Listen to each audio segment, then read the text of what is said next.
All right.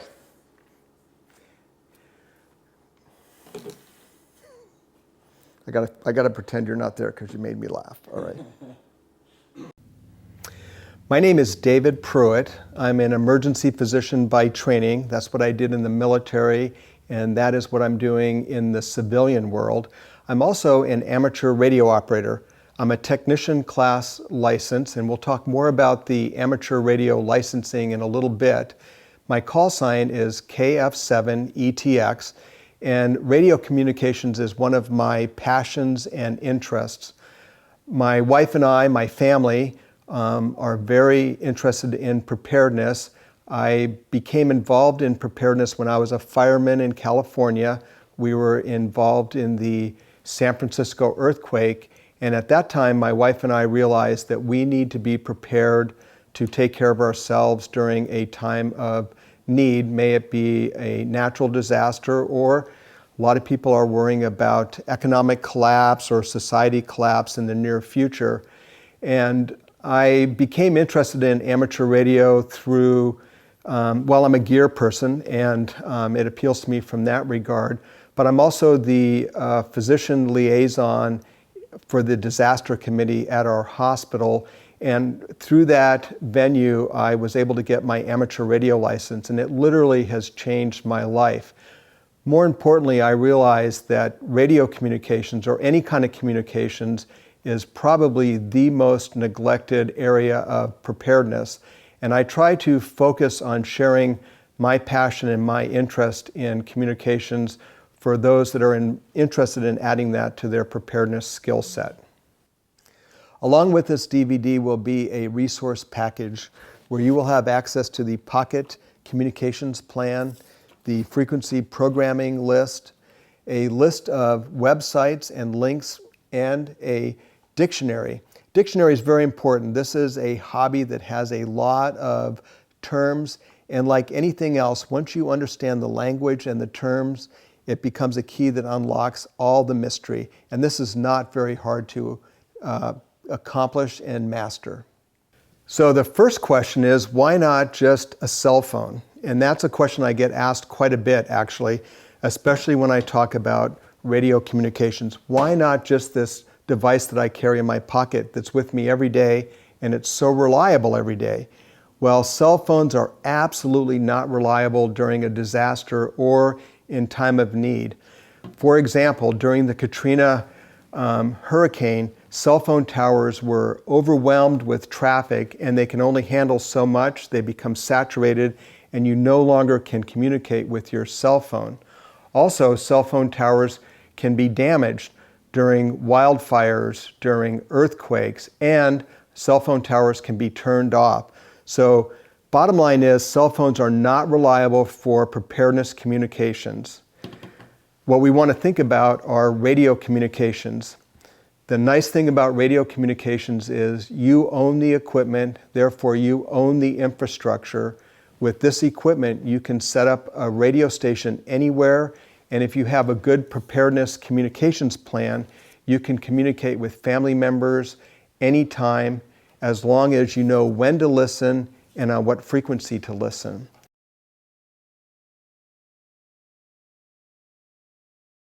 So the first step is to develop a communications plan. I recommend that you start with a simple plan, and you can start this plan today, and you are one step closer to not only adding communications to your preparedness skill set, but you're that much closer to being able to communicate with your family. Some things to think about in a communications plan, and this is a simple pocket plan, and I recommend that this be given to every member of your family so these important contacts are universal amongst your family. So the first thing is obviously cell phone, and nowadays we don't remember our cell phone numbers because it's automatically entered in our phone, and we just touch that person and it dials it. So frequently people will not remember their daughter's phone, but they know if they press the button they can dial it. So the first thing is to write down 2 phone numbers that are local that all your family are going to use as a central point of communication. And then the second phone number, again 2 phone numbers, are distant. So you want a set of phone numbers that you're going to call in your city or state, and then you want another set of phone numbers that are going to be outside that city and state that you can rely on. For example, if there was an earthquake, I would want to be trying to have my family call a particular number locally, but we also want to let family members outside the state know that we're safe and what our plan is. So those are the two phone numbers. Then for the FRS or Family Radio Service and GMRS or General Mobile Radio Service, those are the bubble pack radios that people buy or walkie-talkies at sporting goods stores. You want to pick a channel that you're going to be using as your primary family channel. We'll talk more about those radio services in a little bit, and a secondary backup channel. So if the family picks up a portable radio, they know we're always going to communicate on channel 2 in our family, so you know where to go to listen and when to communicate, and then what your backup is. The general theme here is that we have redundancy, so 2 phone numbers, 2 radio frequencies, and then if you get your ham radio license, you want to have a simplex or radio-to-radio channel that you always use for your family, and then you also want to have a repeater frequency that your family is going to use in your local area. And again, you want to have 2 repeaters in case one of the repeaters is down. You've got a backup or primary and a secondary repeater and a primary and secondary simplex channel. That can be written down on this card. Every member of the family can have it. You can keep it in your pocket, in your briefcase, or in your purse, or more importantly, with your radio gear, so that if something happens, you can quickly access that information and communicate with your family. The second part of that plan is to know, when do I want to communicate? If there's a disaster or an emergency, the first thing that you want to do is conserve your radio batteries.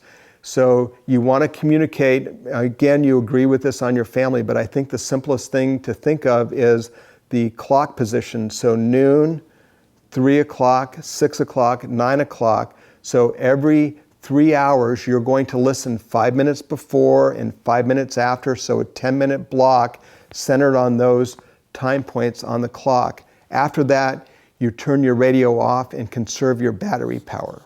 Now, another communication plan that I frequently recommend is the SOI, or Signal Operating Instruction, available from AMRON, which is the American Readout Radio Operators Network. You can download this SOI, or Signal Operating Instruction, for a small donation, currently $6. And it is a pre-established nationwide communications plan for preparedness-minded folks.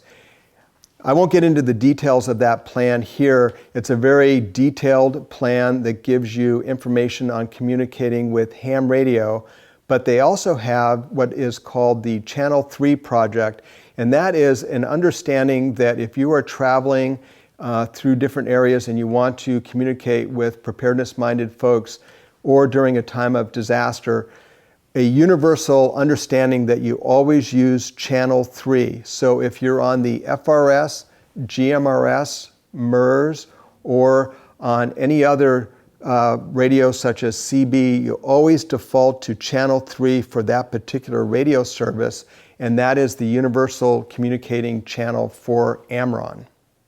So to wrap up this segment on communication plan, which I think is probably the most important piece of information, is to understand the importance of having a communication plan.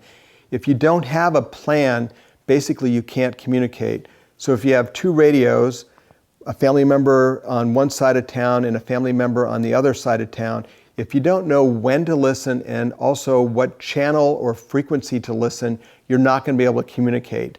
And that is the reason that you need to have a good communication plan, so there's a universal understanding between everybody in your family and group that you're concerned about how and when and why to communicate.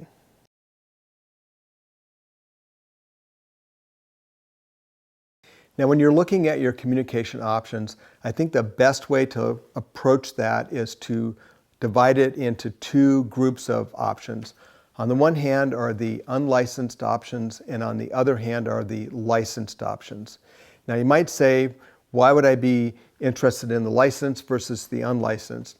The licensed option is going to give you much more capability in terms of your communication skill set. For instance, with ham radio, you will have access to repeaters, which will give you a bigger footprint in communication. You'll also have access to high frequency or long range communications that you will not have access with the unlicensed options. Now, the unlicensed options have some benefit as well. In this category, I would consider things such as scanners. That is going to give you the ability to listen to local communications, not only ham radio, but local police, fire, ambulance, as well as aircraft. And that'll give you situational awareness of what's going on in your community. Other options in this category include the typical walkie-talkie radios, so FRS or Family Radio Service, GMRS, General Mobile Radio Service. These are unlicensed radio services. The GMRS does have a small licensed component, which we'll talk about later. And then also the MURS, or multi-use radio service. That's an unlicensed radio service that has a lot of interesting options, such as security or perimeter monitoring.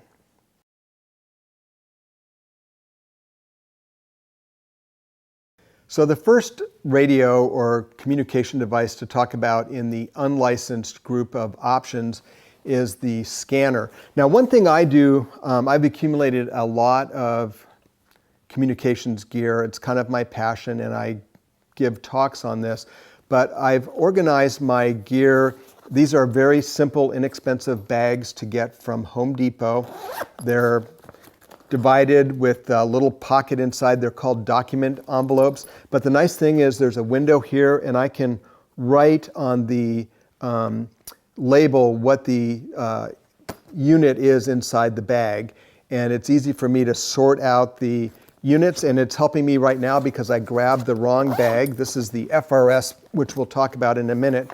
This is one of my scanners. Now, scanners are basically receivers, and they are going to be scanning through a range of frequencies. And it's important to note that this is an unlicensed option because you don't need a license to listen on any of these radios, including this scanner. Now, when you get a scanner, you want to consider getting a scanner that has trunking capability, and we'll talk about that in a minute. But why would you want a scanner? I think a scanner is one of the foundational pieces of communications equipment, and the reason for that is it gives you the ability to rapidly scan a range of frequencies that you've determined that you want to listen to, and you can monitor local communications. Now, this is not going to listen to long-range communications, but you are going to be able to listen to things such as police, fire, sheriff, the ambulance. You can listen to hospital communications. You can listen to the air band and listen to things going on around you. And it basically just helps you develop situational awareness. Now, trunking. A lot of the local agencies have gone to a trunking system. And what that does is allow a lot of users to work on one set of frequencies. And you need to have a radio that has the ability to decode trunking.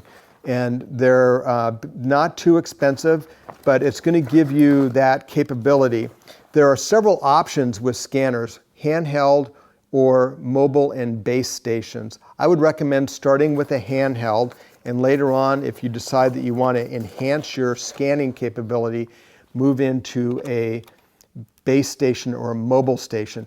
But the nice thing about a handheld scanner, it doesn't take up very much room. It can go in your go bag, it can go in your communications bag, and it gives you that ability to listen to local agencies and scan a lot of frequencies very quickly.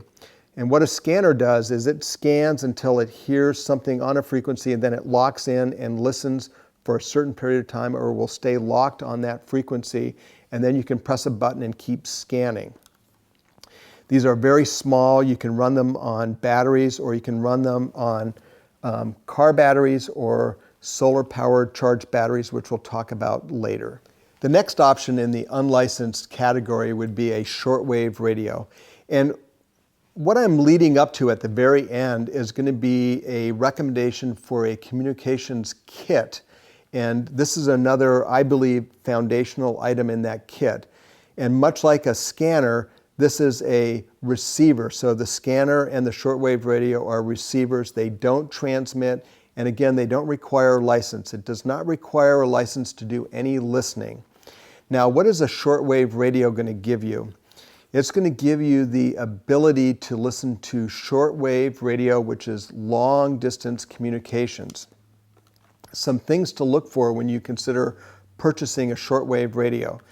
We are not purchasing a shortwave radio to listen to local AM and FM stations, although I think having that capability is a good thing just again for situational awareness and to know what's going on locally.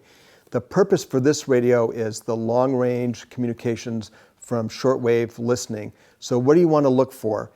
Every shortwave radio should have something called single sideband, and you'll see usually some note on the faceplate of the radio and a knob that is labeled SSB, that's single sideband.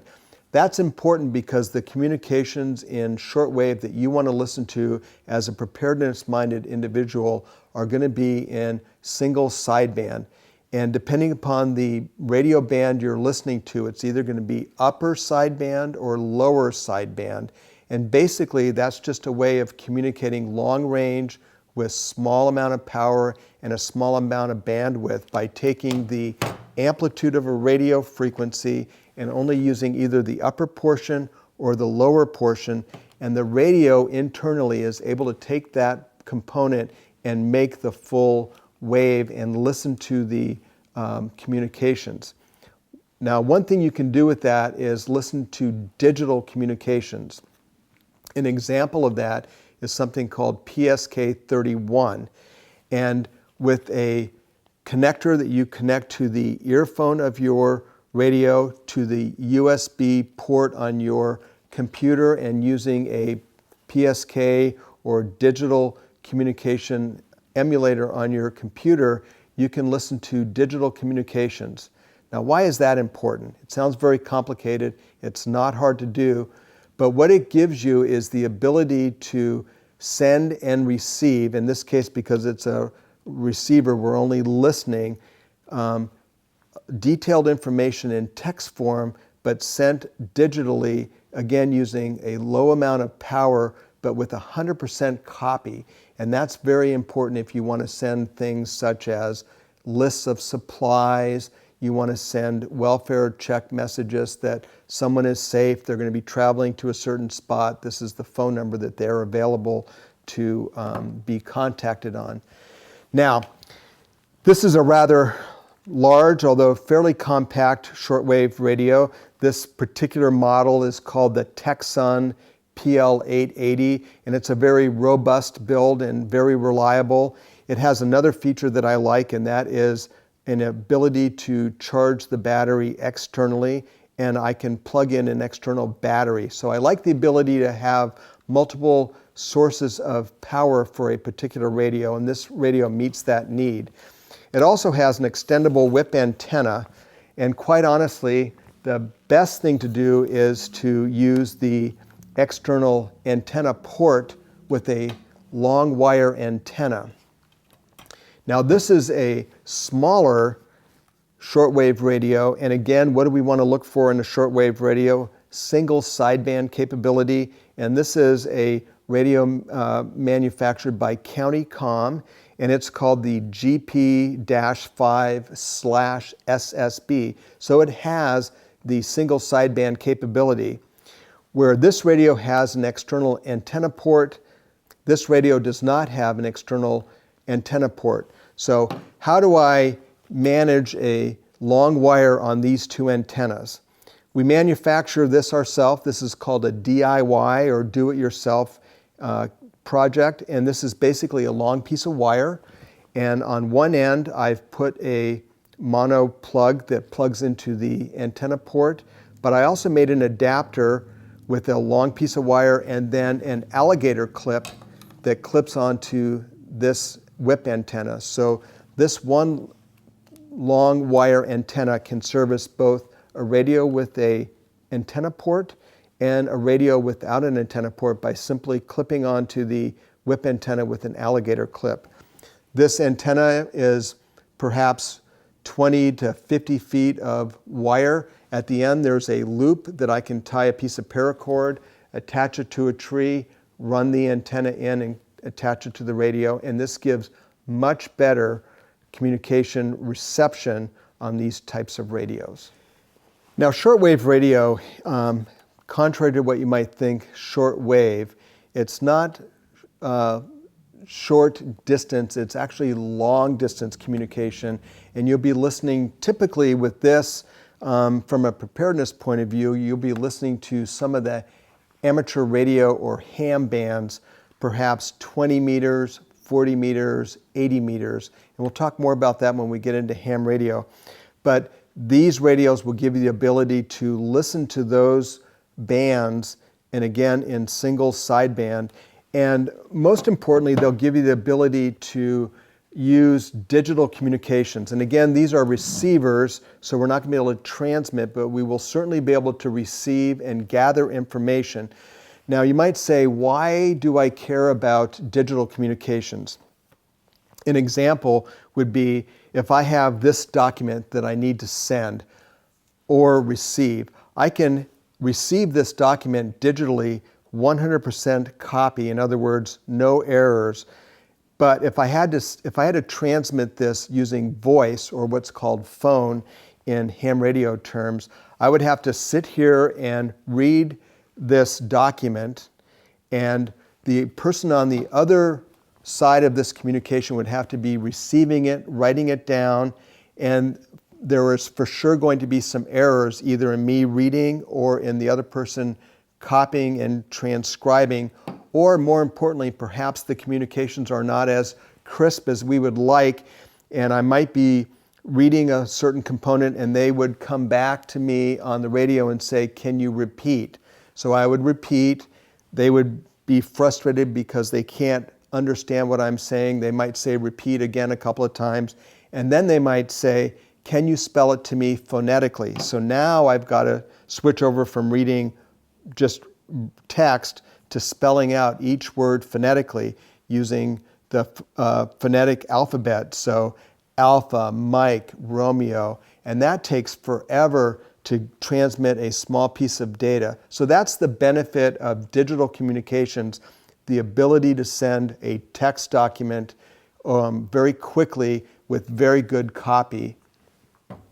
Now these radios I like to package all together. So in this case, this is my shortwave kit.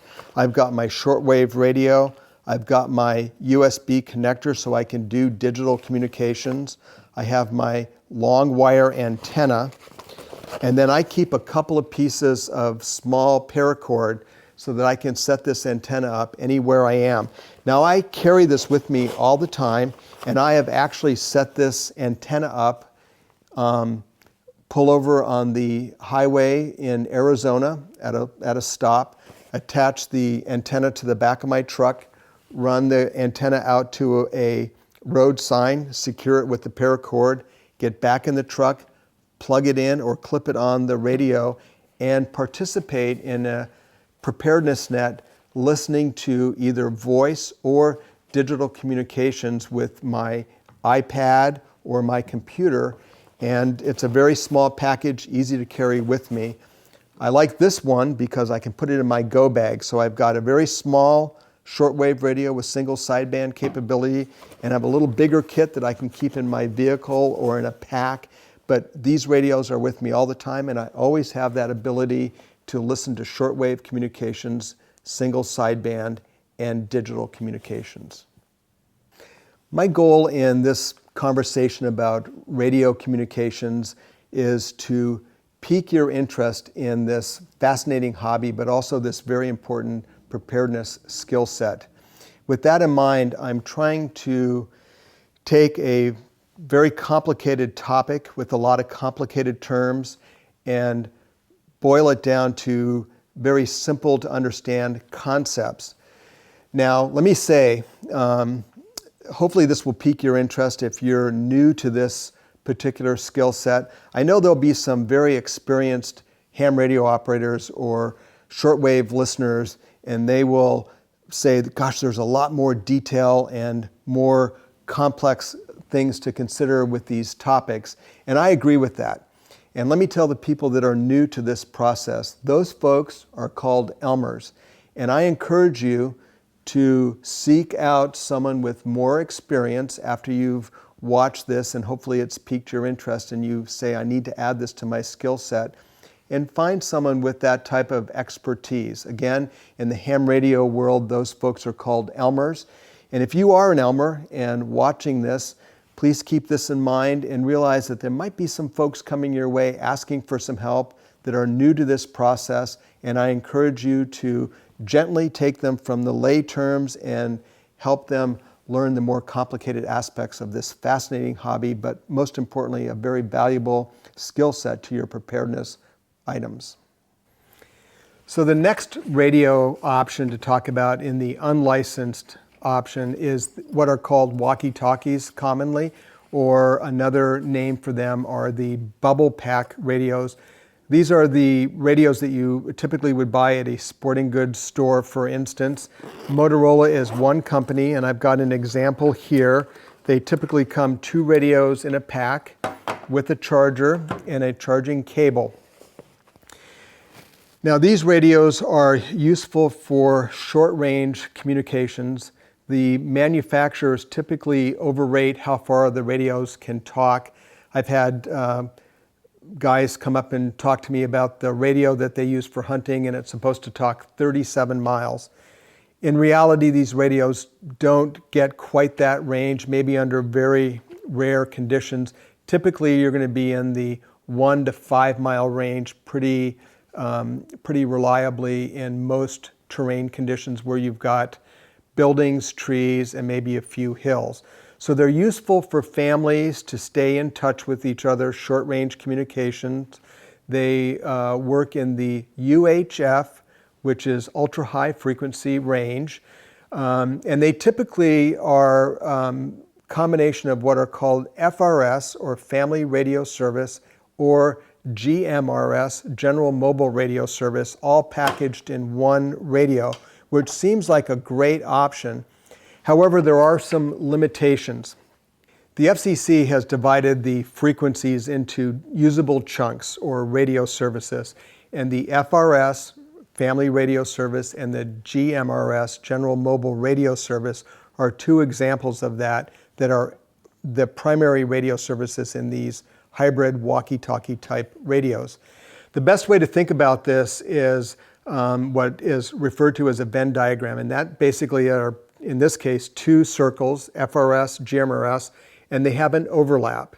That overlap in these radios by convention is channels 1 through 7. So those are shared between FRS and GMRS, and you can use those channels on without a license. Channels 8 through 14 are exclusively FRS, and again, that's completely license-free. So channels 1 through 14 are license-free.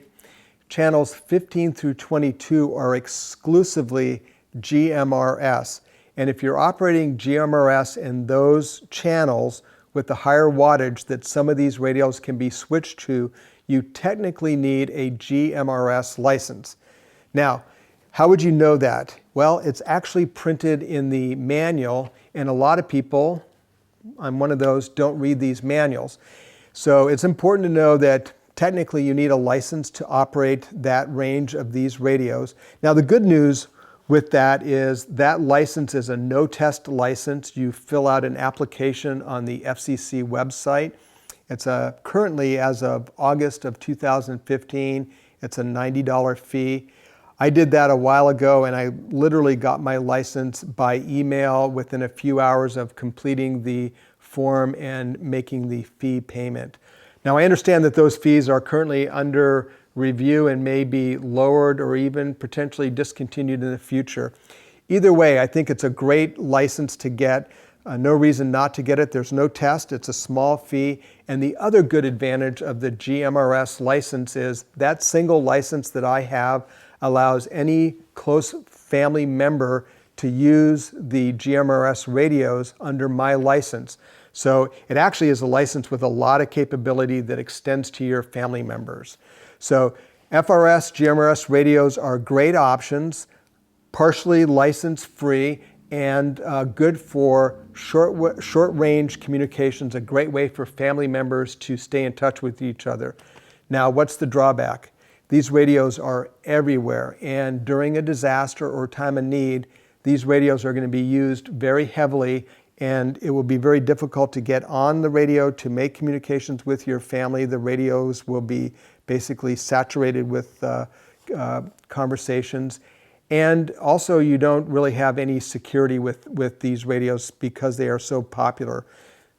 That said, from that perspective, these are also good for just monitoring and listening what's going on around you. Again, listening to gather situational awareness. So this is a great option in your emergency preparedness communications kit. So one of the last options to talk about in the unlicensed arena of communication options available is the MERS band, or the multiple use radio service. Now that's a unlicensed radio service that is available for anybody to use. 5 channels. It's a channelized radio service. You're limited to 2 watts, but one of the advantages here is I am not limited to a permanently attached antenna. So I can actually take the antenna off. I can put the antenna up as high as 60 feet or 20 feet above the highest point of a building. So that gives me some extra capability. That's important to know because these radios are VHF and the other radios we've been talking about are UHF.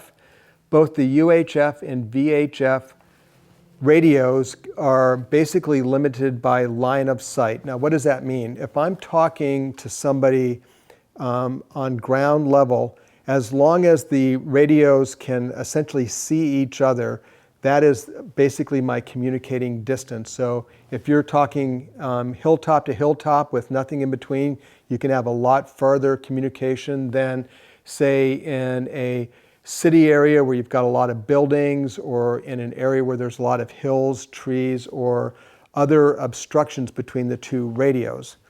Another example that I like to use is I have talked to the space station a number of times using ham radio, which is UHF, VHF. In particular, when you're talking to the space station, you're using the VHF.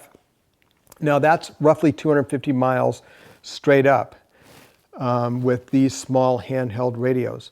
That does not translate into 250 miles when I'm talking line of sight at Earth level because of so many things that get in the way, such as terrain, trees, buildings, and even the curvature of the Earth.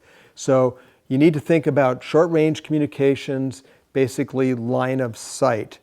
Now, this is an example of a MERS radio set. This is from a company called Dakota Alert. This is a MERS handheld radio, again, 5 channels. And this is a perimeter alarm. And we can demonstrate that right here. We'll turn on the handheld radio. And anything that obstructs this. Alert zone 1. Alert zone 1. Alert. So you can see that this might be a potential benefit of extending your communications to now also providing some security utilizing the MERS band. Now moving forward from the MERS radio, we take a look at what are called multi-band radios, and these are 2 examples. This is the new Baofeng. This is a Baofeng BF F8 Plus. There's also a BF8 HP. Big difference there. HP means high power, and it has a higher transmitting capability up to 8 watts, and consequently comes with a thicker battery, but basically the same radio. And this is the new Terminator. And this is a very interesting radio. This is another multi-band radio. This is selectable from 1, 2, and 5 watts, but it has some extra features that I think are going to make this what I call the preparedness radio of choice. But I'm talking about these in relation to the MERS radio because these radios are multi-band and you can actually program in outside the band frequency, particularly on the Baofeng. I think it's important to know that while you may have these programming capabilities that you could program in, you need to know that there are some regulations related to these radios, and you do not want to transmit on a radio unless it is actually FCC type certified for that particular band and transmission. So for instance, these MERS radios are actually FCC type certified for MERS. And this terminator is interesting because it is FCC type certified for GMRS, MERS, as well as a dual band ham radio on the 2 meter and 70 centimeter bands. So a very capable radio in a very small package. And I have this radio set for the MERS band right now, and I'm going to turn that on and demonstrate that this gives us some extra capability with this radio and one of these Dakota Alert MERS perimeter monitoring devices that Alert Zone 1. we're Alert listening Zone on 1. MERS channel 1. So I like this radio because it gives me that extra capability, plus it is currently FCC type certified for both the GMRS and MERS bands. Now I have programmed my Baofeng for the FRS, GMRS, MERS as well, but I have turned off in the programming software the transmit capability because I'm honoring that FCC type certified rule. And again, you don't need a license to listen, and as far as I know, it is legal to listen on these radios, but certainly not legal to transmit on them. So that's another great use for these multi-band radios, and nice conclusion to the non-licensed radio options that we have available for preparedness communications. And again, as we move forward now into the licensed arena of communication options, I think it's important just to review real quickly the non-licensed options. Some important building blocks if you want to assemble a good preparedness radio kit from that side is a good scanner that has trunking capability. A MERS capable radio would be very useful. A FRS, GMRS hybrid radio would be a very good capability. And for sure you want to include a shortwave radio with single sideband capability, and get your first radio project off your bench and build a long wire antenna. It's very easy to do. So it's very important to follow all FCC regulations when operating radio equipment, and one of those regulations is it is illegal to encrypt or in any way cover up the meaning of a radio communication. This radio, the Terminator, does give you a privacy mode, which I think is very interesting, and that is called frequency hopping. And basically, two of these radios will, when they're in frequency hopping mode, jump around from a range of frequencies very rapidly, and that gives you some privacy. It also allows more people to be talking in a single area, but I think for me the most interesting thing is this gives you some privacy. Now you might notice that this radio has this long floppy whip antenna, and it's there for a reason, and I frequently make this recommendation to folks. The Baofeng has its proprietary antenna that you get in the package when you buy the radio, and this radio, this is a aftermarket antenna. I always tell people, take the antenna that comes with your radio, put it aside and use it as your backup or secondary antenna in case something happens to your primary antenna. And I encourage you to buy a tuned secondary antenna, something that's going to give you some extra gain or transmitting and receiving capability. And these whips are very nice because they don't get in your way or stab you like these antennas, and they give you that extra capability. Now, one other thing that I'm showing here is the importance of having backup power. And I think you need this for all of your radio devices. This radio is currently being powered and charged off of this 12-volt battery using a very small barrel connector that fits the proprietary connector on the back of the charger.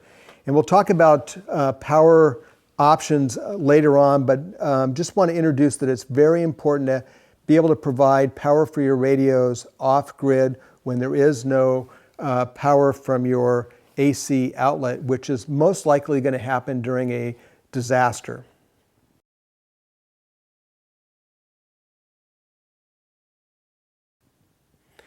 Okay, we're going to move into the licensed area of communications, and that primarily is ham radio or amateur radio. And as we mentioned in the very beginning, cell phones are just not a reliable source of communications during a disaster. However, ham radio is a very reliable source of communications. Why is that? Ham radio is portable. It is owned by you. In other words, you own the infrastructure. You're not relying on any outside infrastructure. And as long as you have your radio, an antenna, a communications plan, and a power source, you can set that radio up and be communicating with someone anytime, anywhere. So very, very important type of communications. Now, ham radio does require a license. I want to reassure you that getting your ham radio license is not difficult in any way. I'll put this challenge out to you.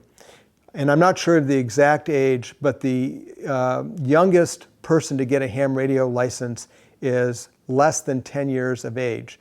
So that should make anybody out there that's struggling with should I do it or not do it, say if a 10-year-old or younger can do it, I can do it. And let me assure you, if I can do it, you can do it. Now, the resources to get your license are available essentially for free. You can download or review online a pool of questions that's published by the FCC. These are the same questions that are used to give you your ham radio license. So start studying that material.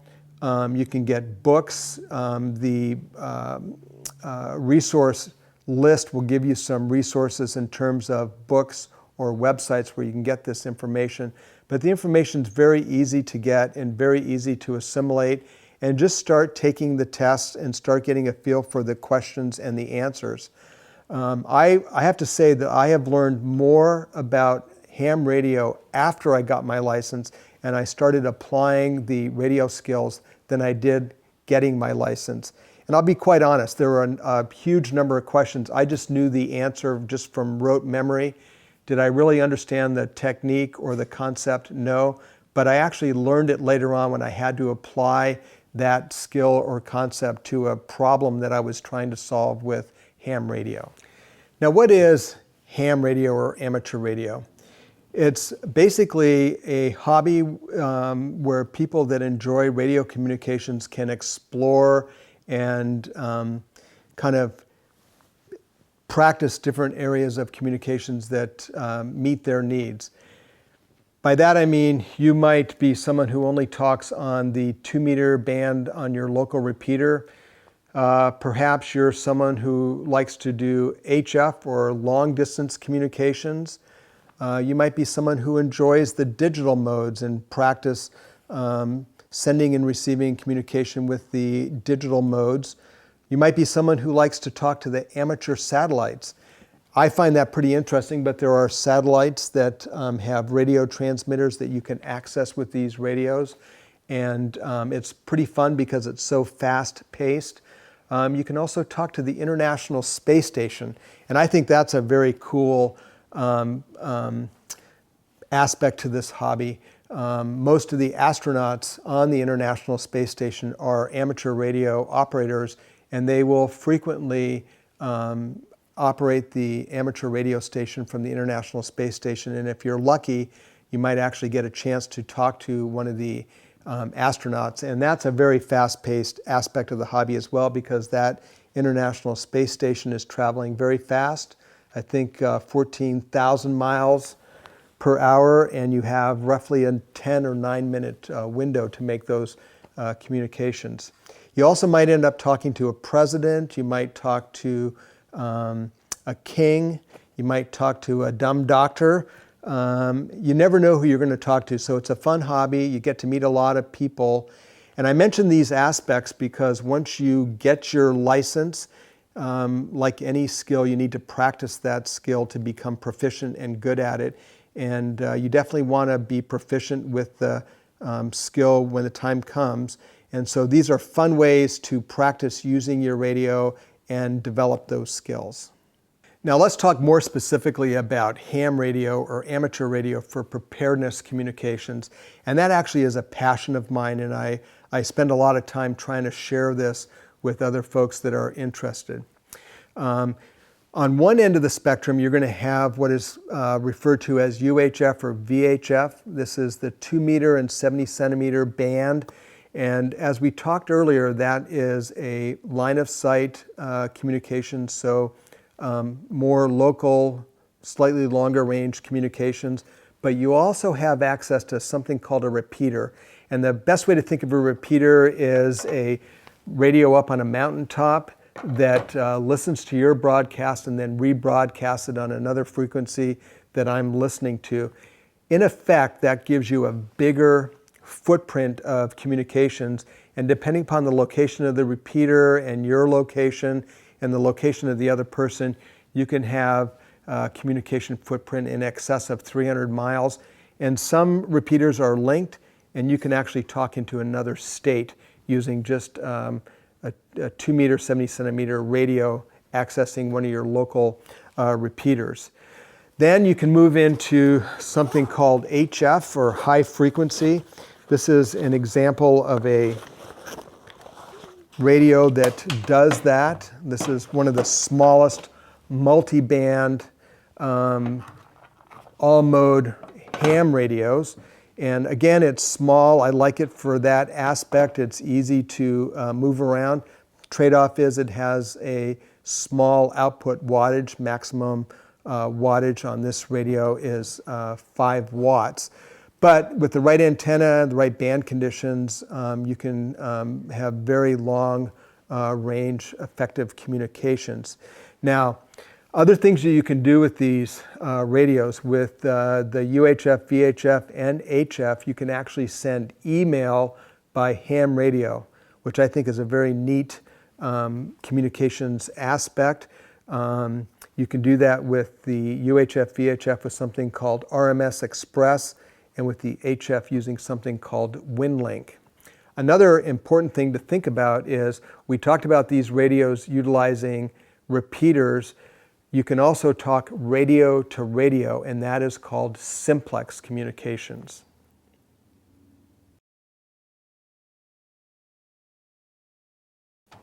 Okay, let's talk about the ham radio license. And I don't want you to become intimidated by the word license. I want to assure you that with a little bit of practice and a little bit of effort, a ham radio license is well within your capabilities of getting. The ham radio license structure is divided in 3 levels. The introductory or entry-level license is called a technician license. The license in between is called a general license, and the highest end license is called an extra class license. Now, you can look online or on the resource document about the specific details of these licenses, but in general, as you move up in the license structure, you get more operating privileges. For instance, as a technician license, I have full voice operating privileges on UHF, VHF, but I do not have full voice privileges in the HF bands.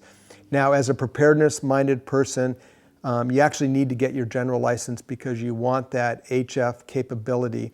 You do have some limited HF capability as a technician license, and that is in the 6-meter band, but that's not always available and not always reliable due to band conditions. So my tip for you is when you go to take your license, you'll be trying to get your technician license.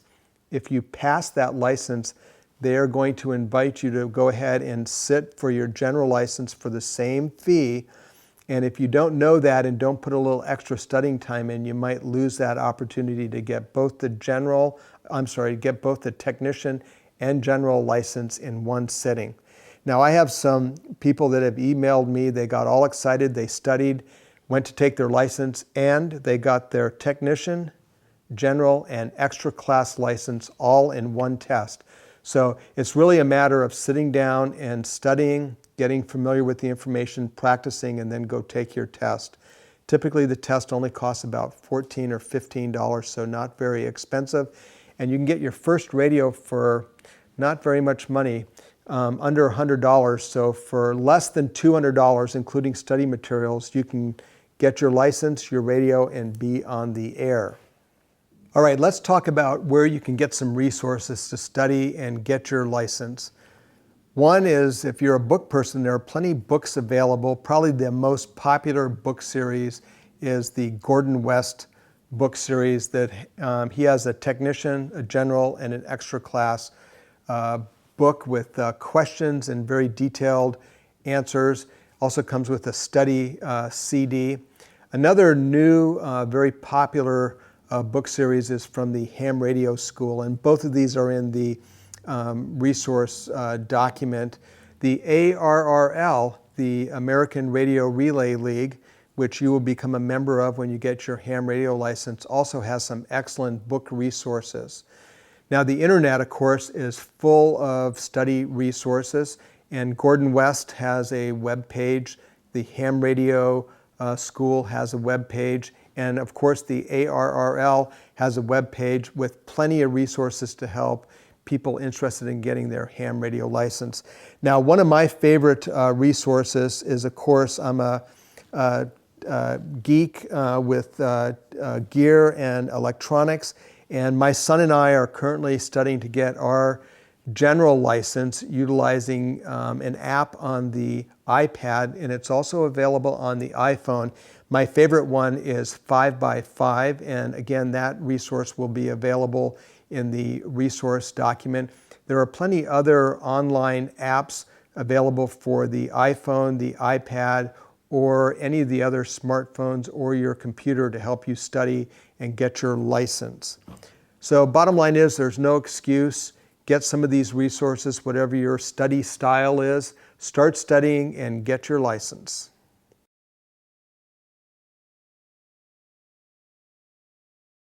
So let's talk about ham radio terms. Let me reassure you, first of all, that there will be a ham radio dictionary in the resource guide to help you with this. But I think it's important to talk about ham radio terms because, like any other skill or activity, there's always some language or lexicon around that activity. And ham radio is not shy of terms or abbreviations. Let's talk about perhaps 8 or 10 important ones just to kind of pique your interest. We've already been doing that as we've moved through this DVD, but let me share one with you, and that is 73. So ham radio operators will frequently end a communication, and they even let this spill over into their email communications by saying 73. They might put a slash, their call sign, and then their name. What does 73 mean? Well, it's an abbreviation for best regards, and historically it has its origination back in the days when a lot of ham radio was done with Morse code, and rather than sending out the code for best regards, it was a common agreed upon system that if you typed 73 or 73, which you can do faster than typing out best regards, that 73 meant best regards. And I frequently use that in my emails when I'm talking with other hams. I'll say 73 DE, which is French for from, and then KF7ETX/David. Now, what's another ham radio term? I introduced it early in the DVD, and that is an Elmer. An Elmer is basically a ham radio mentor that helps you move along as a new entrant into the hobby. They have a lot more skill and information, and they share that skill and information with you in a manner that allows you to develop those same skills. That's important because someday you might be an Elmer for someone, so seek out an Elmer. Realize that these folks are sharing their time and resources with you. Of course, be appreciative. Realize that they might have a common bond in sharing communications and the skills related to that. They might not share the same political views, so be graceful and thankful for their time and learn from those folks and realize someday you might be an Elmer as well. Now, we were talking about these radios and duplex and simplex, so two more terms. Remember, simplex is talking from one radio to another. Duplex is using a repeater to send communications from one radio to another and then back to another, so two-way communication. Net, what is a net? A net is an informal gathering of radio operators on a particular channel at a particular time. Usually it's a structured conversation where there will be a net controller that directs the conversation. These typically are centered around areas of shared interest. Might be swap meet, might be, well, there's one here in my area that has an interest in railroading, and there's some folks that like to share off-road activities, etc. So perhaps find out if there's a net in your area, and that's a fun way to practice skills with your newfound hobby. If there's not a net, this is a good time for you to start up a net and share that skill with your friends. Now, some other terms that are called Q signs. Probably one of the most common ones is QSO or QSO. That is a term that relates to having a communication with someone. So if I was communicating with you by radio right now, we are having a QSO.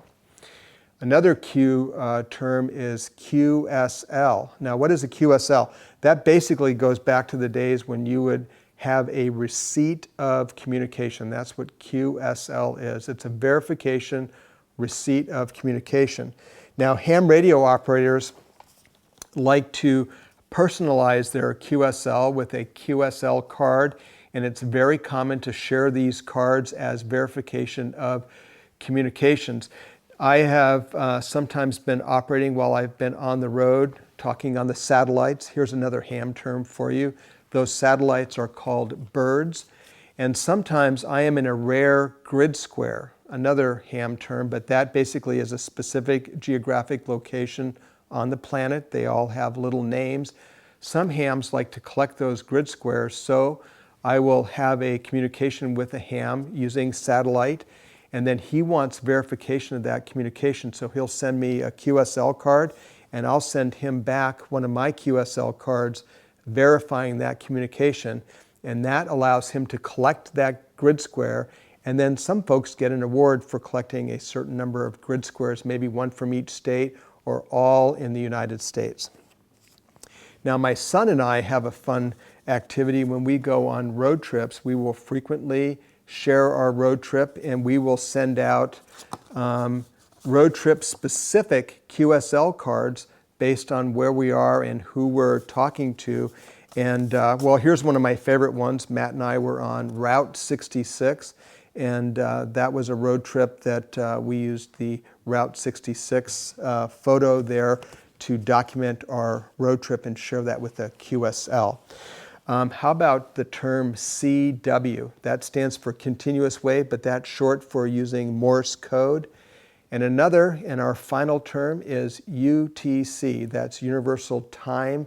And ham radio operators do not work on Mountain Time, Eastern Time, or Pacific Time. They operate on UTC. I frequently tell folks, get 2 small, inexpensive digital clocks. Label one local, and that's your local time, for me, the Pacific Northwest. And then label one for UTC. Again, the iPad or iPhone is your best friend here. There are some apps that you can find out what the UTC time is for your local time. And then I like to have those digital clocks set up if I'm talking with someone where UTC or Universal Time coordination might be an important aspect of that QSL.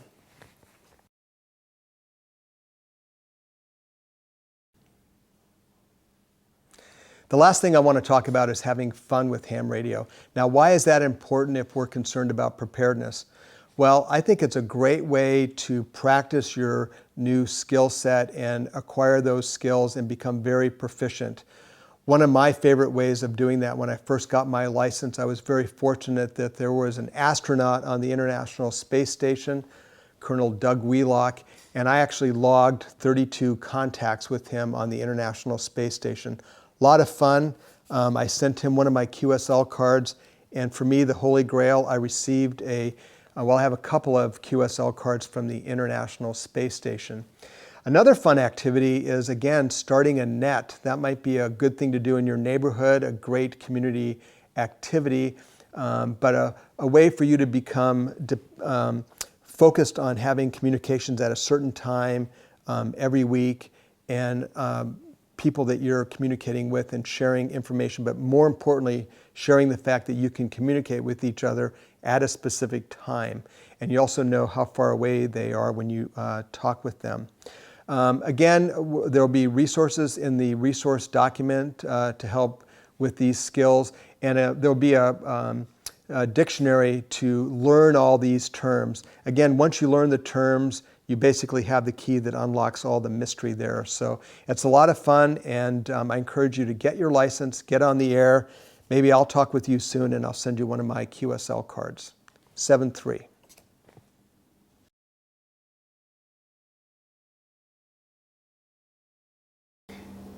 Welcome to my bench. Actually, this bench is used for a lot of things, but I certainly do some radio work here, including building antennas and repairing gear, as well as getting it ready for the way I like to configure it.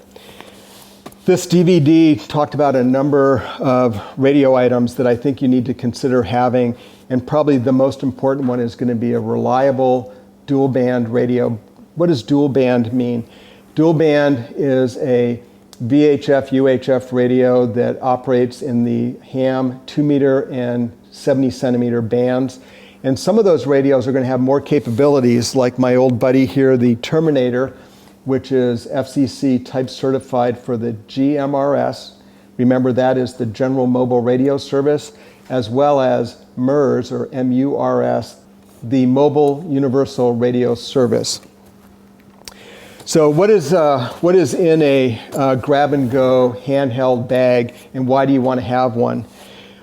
The reason you want to have one is because you want to, if you're going to be serious about communications in your preparedness skill set, you want to have this gear readily available. You don't want to be going to multiple places to put your kit together when you need it. You should have it already ready to go.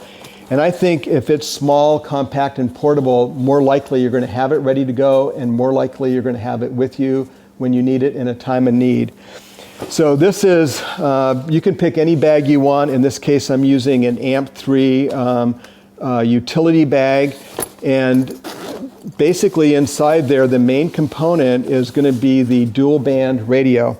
Now here's a little tip for you. I never store my radio with the antenna on it when it's in the bag, mainly because I can't guarantee that that antenna is going to stay safe, and I want to protect that connection at all costs. I want to not put any undue stress on it. So this radio is sitting in one of our it's called a Radio Buddy, but it's a pouch that can go on your belt, can go on molly gear, can go on 1-inch shoulder on your pack, but it's a great place to also stick your antenna.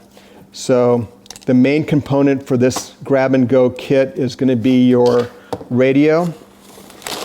The next thing is I need to keep this radio up and running, so in a plastic bag I keep the charger. The only reason I keep it in a plastic bag is it just keeps it compact and prevents it from moving around, and it acts like a little drawer that I can pull out. Everything is right there. I've got the wall wart in there and the charger base. Now, if we're taking our preparedness seriously, I have to really count on the fact that I'm not going to have the ability to use this wall wart for AC charging.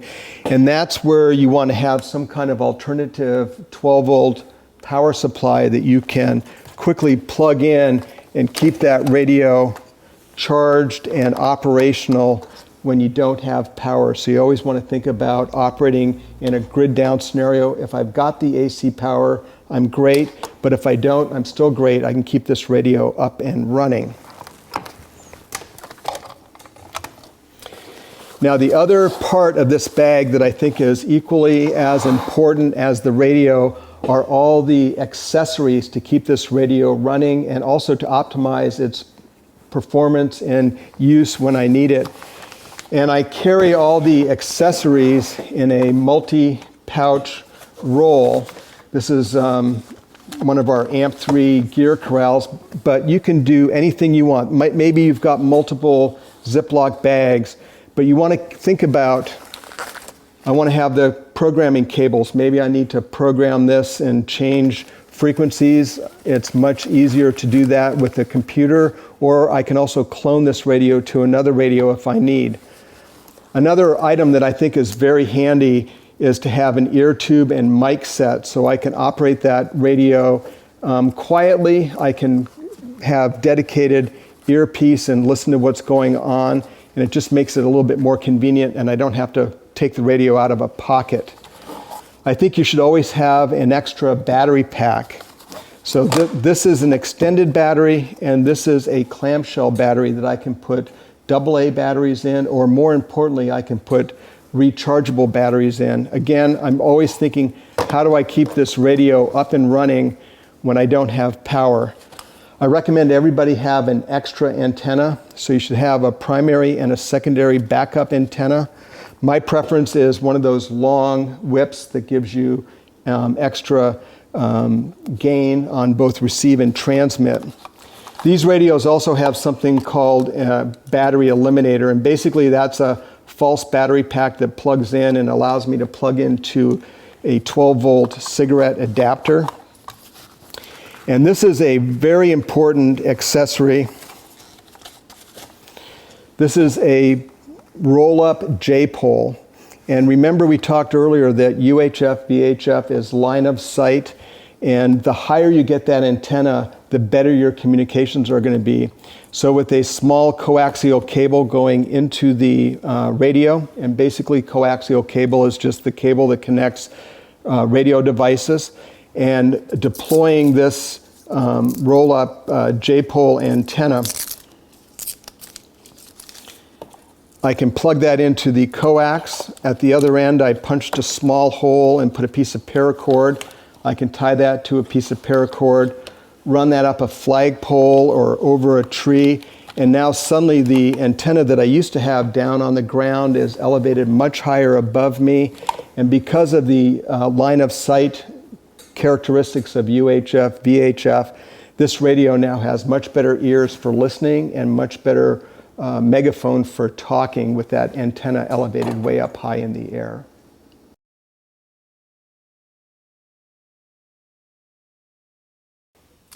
So this is my solution for a Faraday cage, if you will. Normally when this gear is not out being used, it is stowed in this, well, basically this is, I think this is a Vietnam era medical can. It's got an overlapping lip. I store my radios inside.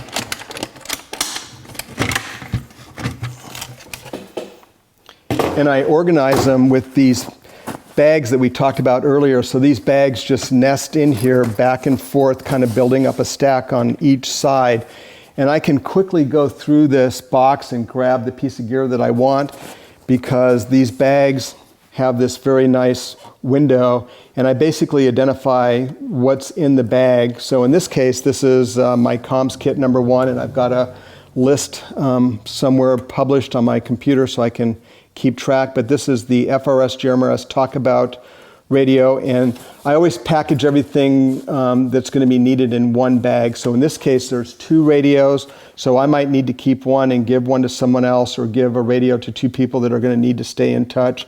There's a charger base in there, the antennas, and I always store these radios in lock sack bags to keep them waterproof and out of the elements. And then all of these radios just stack up, and the lid goes on, and very easy for me to stow this, but if I needed to grab it and take it somewhere, it doesn't take up very much room with all the gear in. It's not very heavy, very easy to move. And I don't know 100%, but I think this is a lot more resistant to EMP in this Faraday cage. It's a metal, basically, capsule than just my gear sitting out and about. So I think it's going to give me some good insurance. Hoping that never happens, but if I need it, it's protected.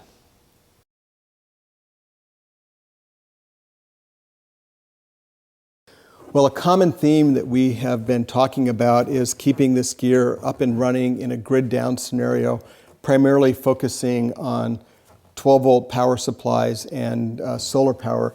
With that theme in mind, how do I keep this radio operational if there is something to break, or maybe a friend has some gear that has broken?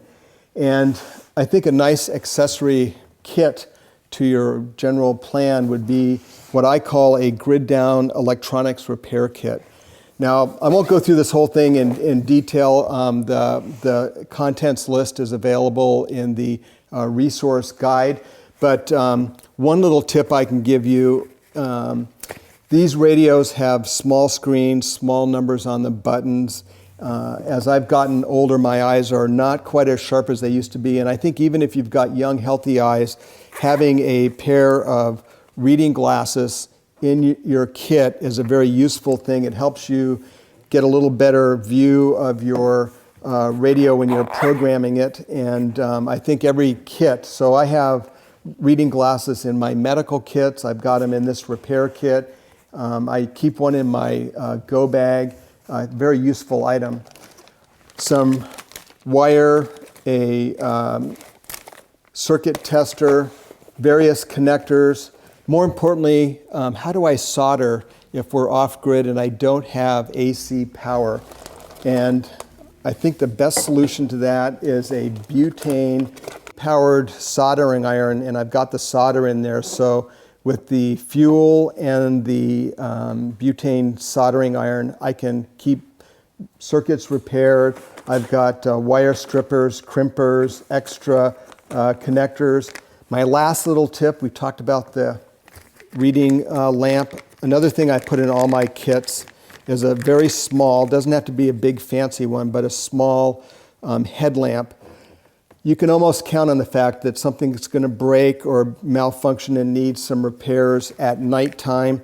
Again, we're going to be operating under some difficult conditions, likely not have good light, and having a headlamp that you can focus the light on the area that you're working, and then of course your reading glasses, is going to make any repairs or maintenance much easier on your gear.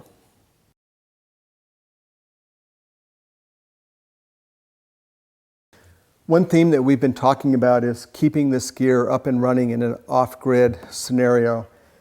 The mainstay is going to be a battery charged either solar, maybe you're going to be charging it with a generator, but you're going to need some capability of keeping that power to deliver to the radio. As soon as you start doing that, you're going to run into needing a collection of 12-volt connecting cables. So this is my solution to that. I have a little label up here. It's kind of nice because I can peel it off. It's Velcro. I wrote on here with a Sharpie 12-volt cables. If I need to change this, I can just take an alcohol wipe and wipe that off and write something else on there. Again, this is just another repurposing of our AMP3 gear corral. You don't have to use one of these. You could use a series of plastic bags organizing this type of gear and then have that in a bigger plastic bag. But I'll just give you a sense of some things that I keep that I think would be useful. I use a lot of Anderson power poles, which we're going to review in a little bit. But this is a cigarette adapter that I can plug any kind of Anderson power pole into and start taking power off of a cigarette lighter. And then the nice thing here is I've got alligator clips, so that's quite universal. This is my favorite little tool. It is a power puck. It's made by Hardened Power Systems. It's just an awesome way of plugging power in on one side, and then that gives me 4 taps that I can send power out to different items. I use a lot of these small batteries, and this is just a clip that goes on the battery, and then of course Anderson power pole. And with the universal genderless connecting system with Anderson power poles, I can take any of this gear, hook it together in any configuration I want. So I've got alligator clips there and battery clips there, and I can make any cable I want just unhooking the Anderson power pole. This is a long connector, again, cigarette lighter, Anderson power pole. Now I just have an extension. This is just a long extension cord, so I can keep extending power, or maybe run off of one of these taps to a piece of equipment somewhere else. And I have a lot of USB gear that is going to be helpful keeping this radio equipment running. My tablet has a lot of PDFs on it with my frequencies and that sort of thing. So this is a way I can plug into the battery or maybe that power puck, and then I've got a 3 amp USB charger. And then the last 2 items that I think are quite helpful, this is a small multi-purpose watt meter. This is called What's Up, and it plugs into the load and the source, and it can tell you, it just keeps cycling through its different modes, but it tells you how many volts, what the milliamp hours are, what the watt hours are, and you can kind of keep an eye on your power usage. And when you're running on batteries, you really want to kind of keep an eye on your power usage, and this little meter can be quite helpful. This last one is a small adapter that plugs into Anderson power pole, and it gives me the ability to determine if there's a reverse polarity. And some of this equipment is sensitive to reverse polarity, so just plugging that in gives me a sense that all the positives are positives, negatives are negatives. And this is a small, inexpensive piece of equipment made by PowerWorks. One thing I do with a lot of this gear, when I stow it, I keep it in various sizes of lock sack, and these are waterproof bags. They're waterproof to 200 feet. Not that this gear is going to go to that depth, but what that does is assure me that when this gear is packaged up and it's in these bags, I know that it's protected from the elements and it's going to be good to go and service me well when I need it.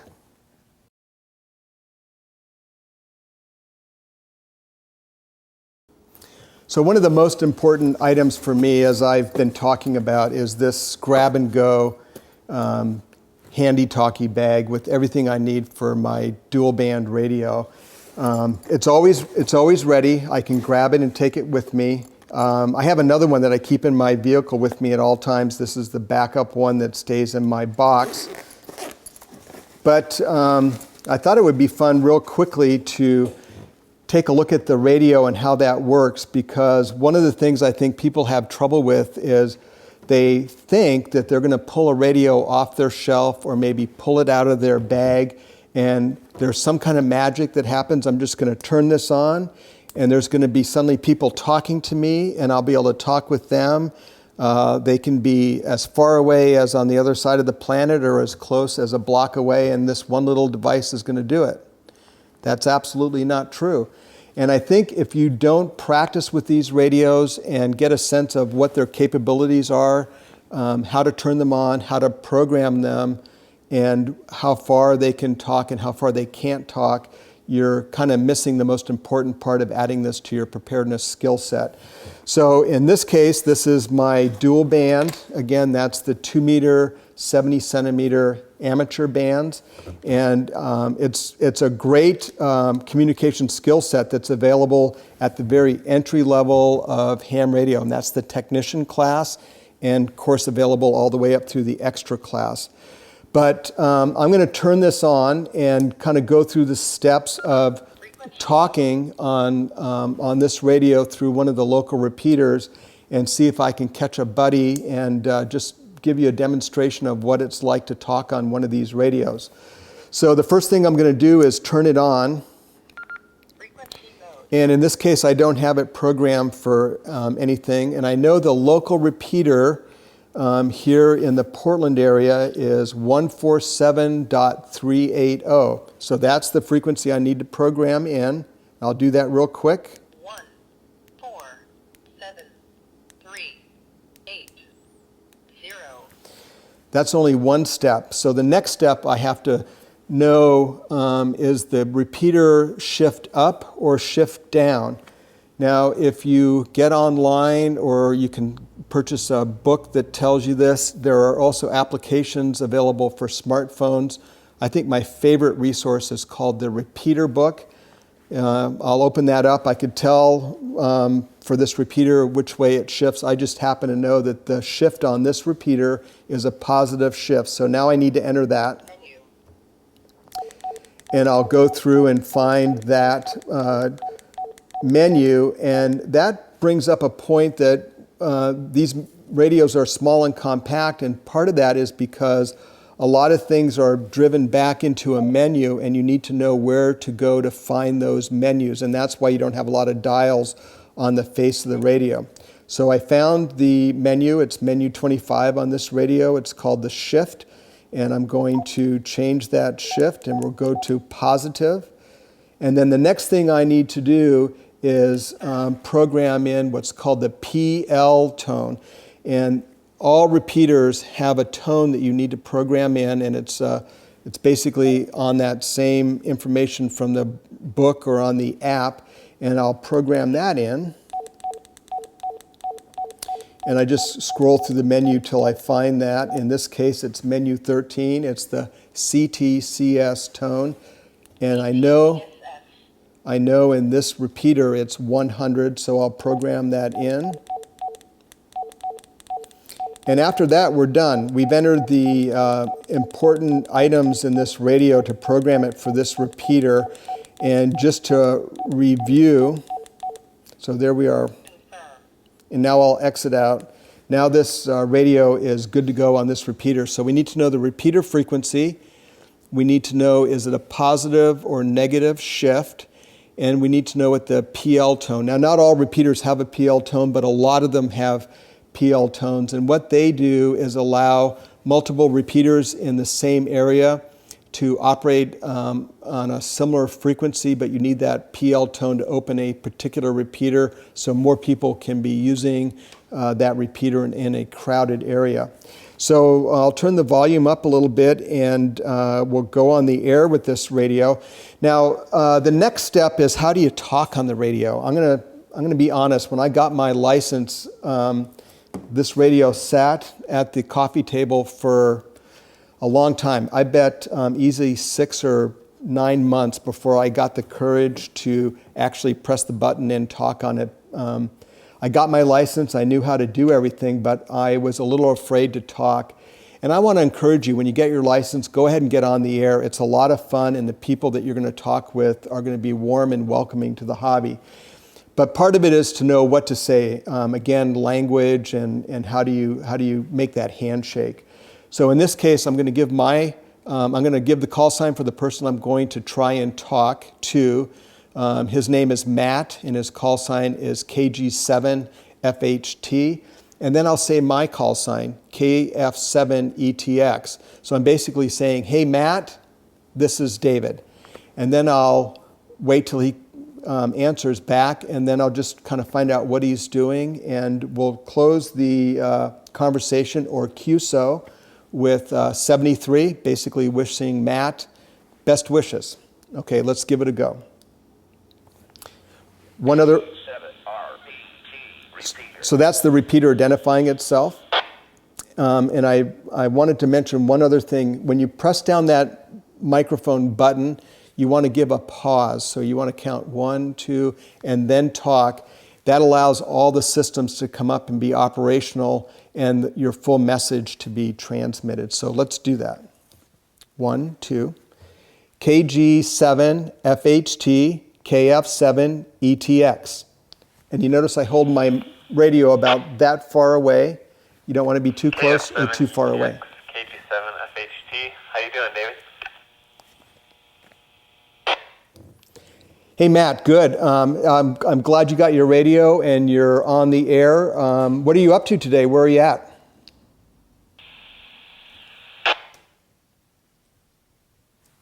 I'm actually just out hiking in the beautiful Mount Hood National Forest. Awesome. I'm glad you got your ham radio. I know that with the repeaters we have here locally that you've got good coverage. Very likely you don't have cell phone coverage where you are. So if you need anything while you're out and about, give me a shout. I'll be listening on the radio. And certainly would like to catch up with you this weekend. Maybe we could have a cup of coffee. Always coffee. That sounds like a blast. I'd love to get together in the near future. All right, buddy, I'll let you get back to it. Have fun, be safe. 73. KG7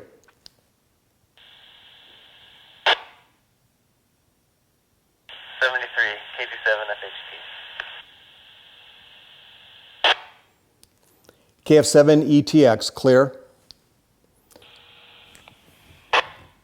All right, that's simple. So Matt's a good buddy. I'm glad he's got his radio with them. There are definitely places out in the Mount Hood National Forest where cell phone is not going to work.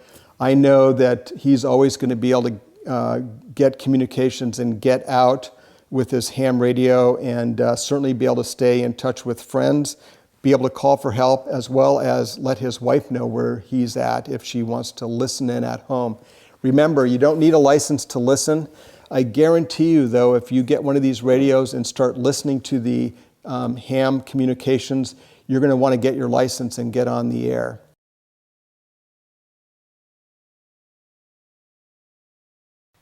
Let's talk quickly how radios work. These radios work on UHF, VHF, which is line of sight. One of the characteristics about these radios is the distance that I can talk with these two radios is really limited by line of sight. If I'm talking radio to radio, that's called simplex operation. So this radio is talking to this radio. And as long as I have line of sight where these radios can communicate, we can have effective communication. One of my favorite examples of these types of radios is talking to the space station. Now, I've talked to the space station using this exact type of radio, same UHF, VHF radio, same power setting. And remember, the International Space Station is 250 miles straight up. And so you might think, oh, this is a powerful radio because I can talk to the space station. But if you understand radios, you just say, well, that's only because he's using UHF, VHF, and I know UHF, VHF is line of sight. And what's between me and the space station? Nothing. So straight up, line of sight, no problem. But does that same distance translate down on Earth? I should be able to talk to my buddy 250 miles away. And if you understand UHF, VHF, you know that now suddenly between me and my buddy, it's not straight line of sight, but I have terrain features, hills, mountains, buildings, trees that are interfering with that line of sight. So effectively, I might have communication that might be 1 to 5 miles, or if we're on hilltops, perhaps 35 or more. Remember, line of sight with UHF, VHF. What if I want to have longer communication with these same radios? If we think about line of sight, UHF, VHF, we now think about something called a repeater.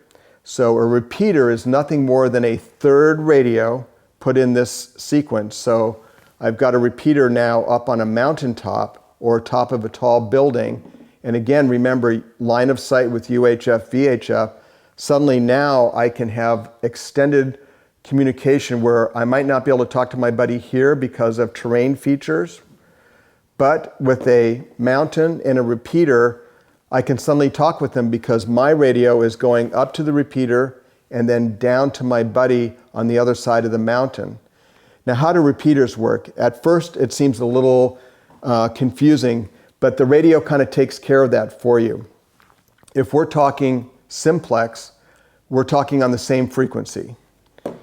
That works with the repeater, except the repeater is listening on one frequency, but transmitting on another frequency. That transmit frequency is the listening frequency that these two radios are set to. And it's no more complicated than that. When I key up this radio to talk to my buddy after the repeater, when I push the button, the radio automatically shifts up or shifts down depending upon the repeater. And when I key up the mic, my transmit frequency is changed to the receive frequency for the repeater.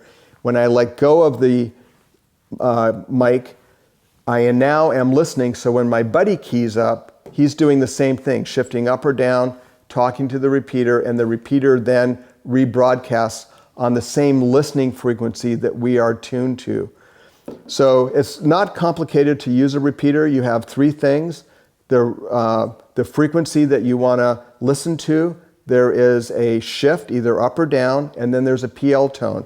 And once you have those set, these two radios now can utilize the extended footprint of a repeater. Now, where would this come in handy? If my buddy and I are just doing some exploring where we've got line of sight, simplex is perfect. But what if we're out doing some activities where he might be on the other side of a ravine, or he might be down deep in a ravine, maybe fly fishing, and I'm up at base camp, and we don't have line of sight? That's when we want to utilize a repeater. And a radio like this, one of the interesting features for this particular radio, the Terminator, is it has crossband repeat.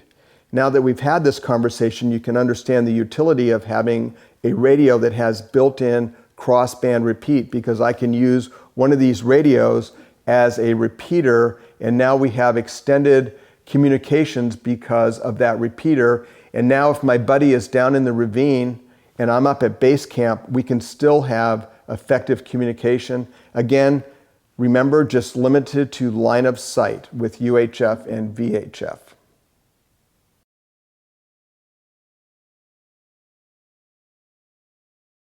Well, we've been talking about using these radios for line of sight communications. What if we want to get a little bit more fancy? Remember, we're using UHF, VHF for that previous example. Now we're going to talk about something, and I don't want you to be scared by this, but something called HF, or high frequency. This suddenly gives us even longer range communications. And I'm going to be very simplistic here just to describe the basic principles. But a radio like this is going to have an antenna plugged into the back, and that antenna is going to be tuned to a certain band or frequency. And I have operating privileges on that, of course. What happens is those signals will be bounced off the ionosphere. And remember, we're talking about how do we get the signal from one end to the other end so the receiving radio can pick it up and listen. With the ionosphere, these signals can be bounced a long distance. And suddenly now, here in the Pacific Northwest, I might be able to talk to a buddy out on the East Coast. And I'll tell you something even more interesting and fun. I have, with this radio, sat on my front porch with a little antenna that I made, and I talked to somebody in South America. That is, it just is exciting to, it still, makes the hair stand up on my arm. You realize the power of this type of communication. So that's called HF, or high frequency. Now, here's something we talked about, the UHF, VHF line of sight using a repeater, and the HF using the ionosphere to bounce signals. I'm going to go one step farther, and I don't want you to be intimidated by this. I'm going to pull out this antenna. Now, this antenna is a directional antenna, and you'll learn about antennas when you get involved in ham radio, but this antenna will direct all of my signal or most of my signal in a particular direction. And I have used this antenna to talk to the International Space Station. You don't have to use an antenna like this, but it gives you a little better communications. Amateur radio operators have satellites that are traveling around that you can access, do the same thing, and you actually follow that signal. Here's something very cool, and I've not done this, but the general principle is I turn this backwards and I bounce my signal off the moon.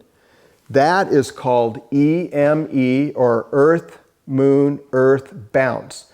And if you think about the principles that we've been talking about, you can imagine that if I send my signal up to the moon, if you were at the moon right now and looking at the footprint that you're bouncing that signal back, you'll realize the benefit of that in terms of how much distance I can talk, that I might not be able to do that distance on Earth, but because of the principle of going up to the moon and bouncing back to the Earth, suddenly now the distance that I can go is much bigger because I'm using that moon as a reflecting or bouncing source to send my signals somewhere else that I couldn't do on the Earth. Now it's a little more complicated than that, of course, but the general principle is the same that we've been talking about, is getting that signal from one place to the other, either line of sight with VHF, UHF, using a repeater to extend that, using HF and the ionosphere to go farther, or even something fun like a satellite, the International Space Station, or using the moon.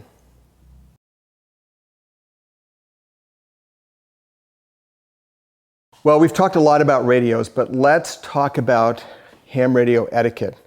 You're going to get your license. You're going to have that first communication. Remember, that first communication is called a QSO. QSO is the term for communication. What are the rules of the road? What are the things that are going to help you make that communication, your first communication, a very rewarding experience? You want to think about what's called the courteous ham operator. And the principles I'm going to talk about are going to be in your resource guide that you can download and take a look at. And you'll have a little roadmap that will help you. But in general, it's just like when you're out in public. You want to listen, and then you want to talk, but then you want to let the other person talk as well. So there's a courteous handshake that goes on. I think the first principle to understand is nobody owns any particular frequency. So the best thing to do before you start is you listen and make sure nobody's talking so you're not interrupting communication already underway. And then you get on the air and you say, is this frequency in use? And then you stop and listen. If it's not in use, then you can use that frequency. That's yours to use right now. And on the other end of that will be somebody else that's being courteous and not interrupting your communication with a buddy. So that's the general principle. And I like to tell people that ham radio is like any other life experience. It's a slice of life. It's the slice of people that we run into every day. I will say my general experience and the experience of my wife and my son, every ham radio operator we've met has been very nice, very friendly, and more importantly, very helpful. Remember that helpful ham is called an Elmer. And most of the ham radio operators that we have come in contact with have been Elmers. They've helped me slowly increase my level of understanding as well as my ability to use my equipment and enhance my experience. But just like every slice of life, there's always one or two people that you might run into. And ham radios like that, you might run into somebody that's not quite so friendly. I'll share a quick example. My son and I were trying to do something called Echolink, and that's not too hard. That basically is the radio talking to a repeater, and that repeater, very interestingly, is hooked up to the internet. And then with something called Echolink, now ham radio is interacting with the internet. My son was in the Pacific Northwest. My wife and I were on a trip in Las Vegas. I found an Echolink repeater and I thought, Matt likes Echolink, let's have a little chat. And Matt had not had a lot of experience on Echolink, and something that either one of us did upset the owner and the operator of that particular repeater.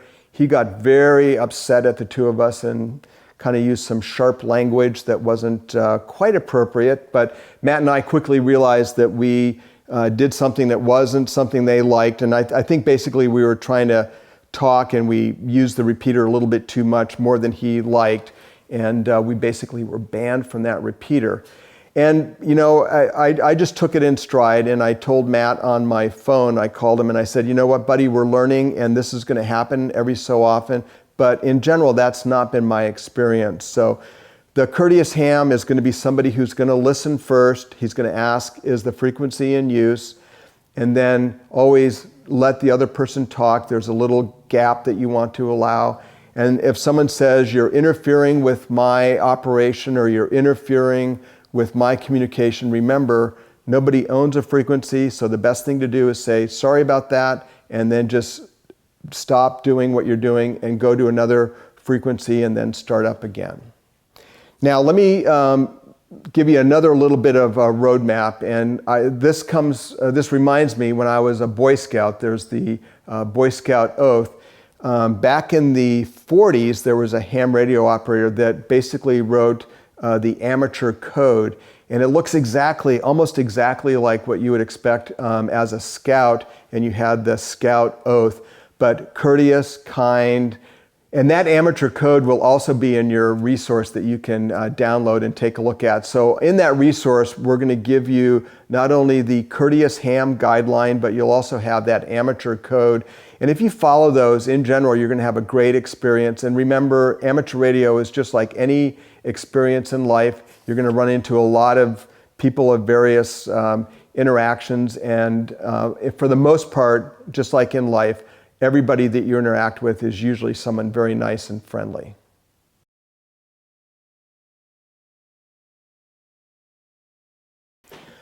I want to thank the great guys at the Survival Summit for producing this DVD. More importantly, I want to thank you for taking the time to sit, watch, and learn this information. Hopefully, we have piqued your interest in not only adding communications to your preparedness skill set, more importantly, I hope that I've piqued your interest in becoming an amateur radio operator. Remember, for less than $14 for your license, $76 for your first radio, under $100, you can get your license and be on the air and add this skill set immediately to your preparedness plan. In fact, someday I hope I catch you on the air and we make a QSO, a contact, and say 73.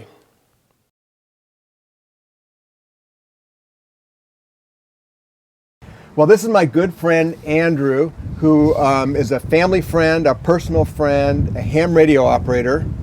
And we're fortunate today is a beautiful day in the Pacific Northwest. We've got a nice sunny day, and we're going to take an opportunity to talk about solar power for off-grid operations and ham radio.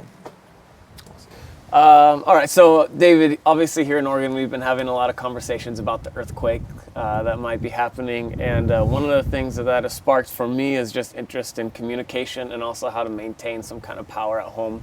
So I'm interested in solar power, maintaining solar power through batteries, and was wondering if you could kind of walk me through what you have set up here. And then I've got some really rookie questions that need some answers. And I think you're working on a project. I am working on a project now, yeah. And even though we're in the Pacific Northwest, I mean, we do get sun and we can generate solar power. And I think this is a great option to keep radios like this up and running. And you have a similar radio. Mm-hmm.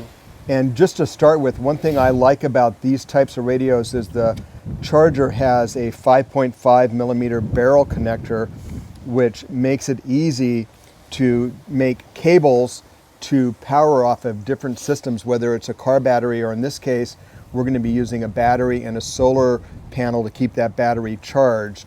So in this case, we're keeping this handheld up and running using solar power, and with this setup, you can be operational indefinitely. So I'll give you that to put down over there.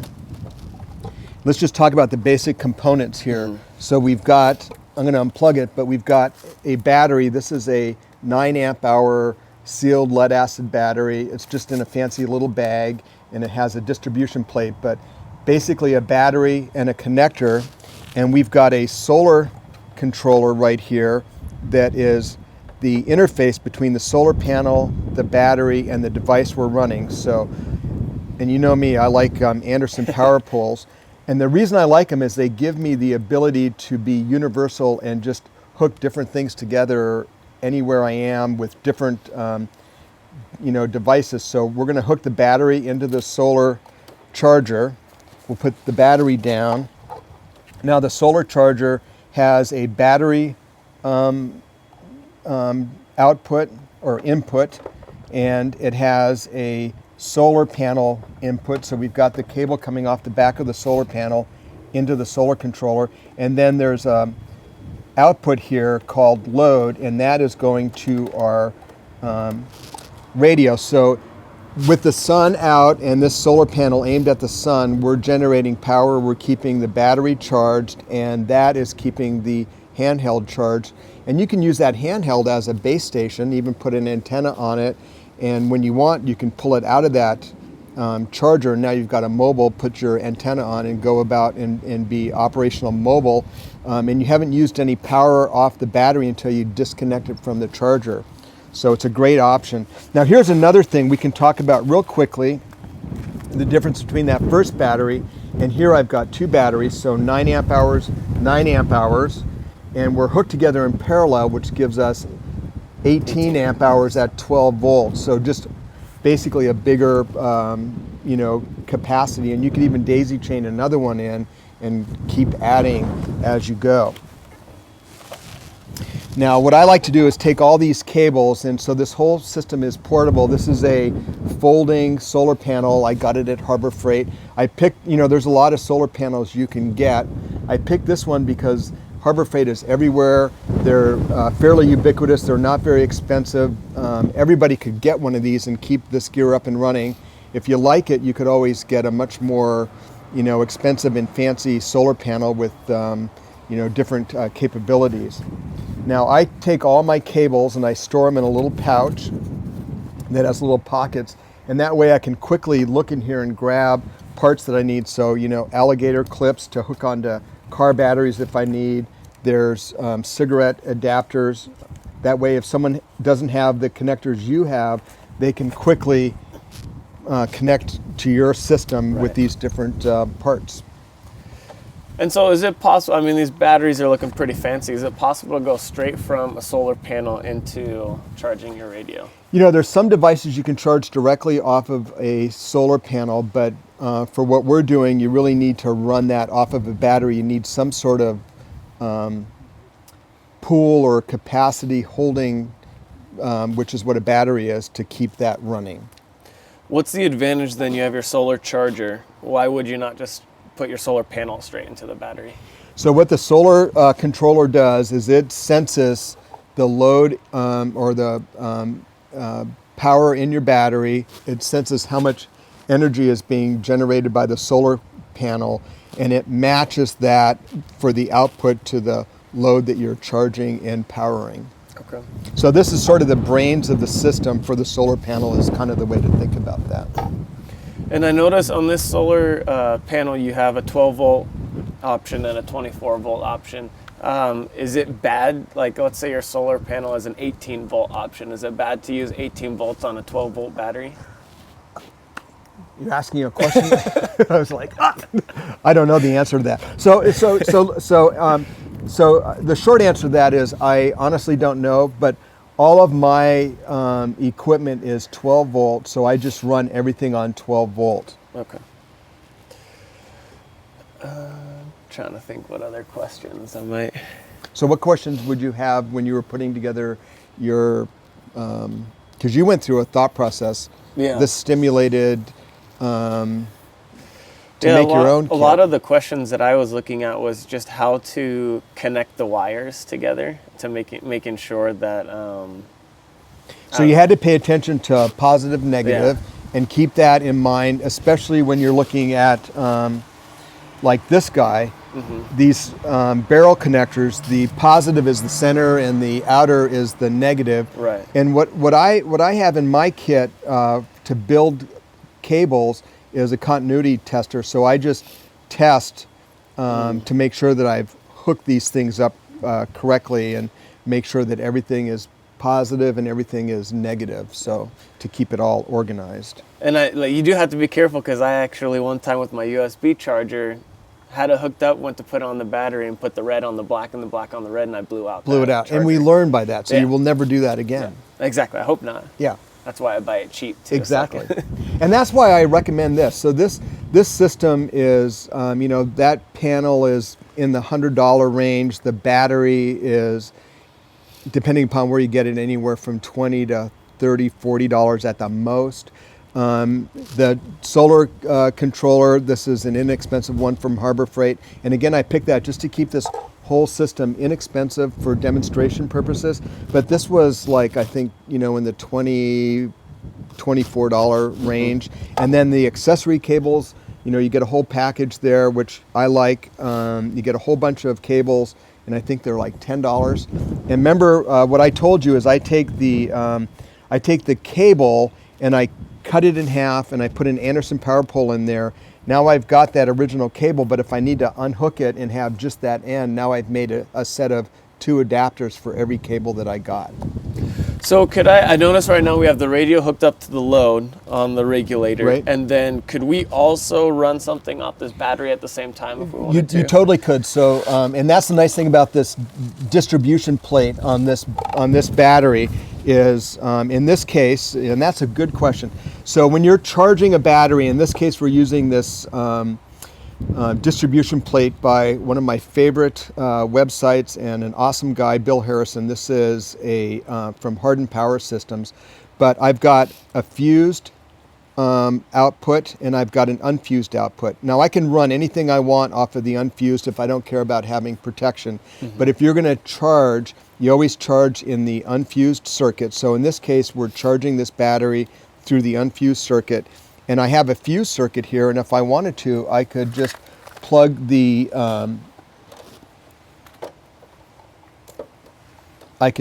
this battery, the radio in. I could, if you showed up and you said, "Gosh, my radio's down, I need some power," I could be charging and using my system, and with this, I could quickly plug you in and get your radio charged. So you can definitely run as many things off the battery as the battery is capable of handling.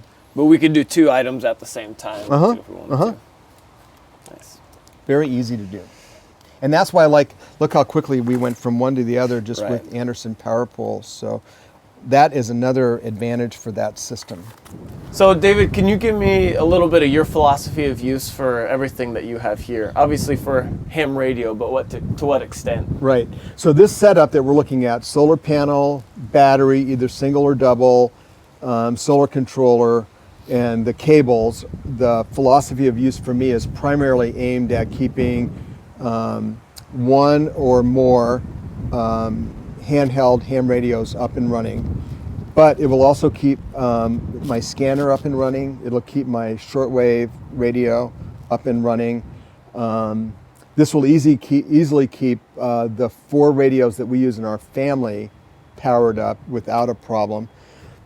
But you want to think, what if your neighbor came over and say there was a weather event and they weren't as prepared as you? And one example I've talked about is, the mom might come over and she's all freaked out. They don't have power and their daughter's with her and she's crying and upset.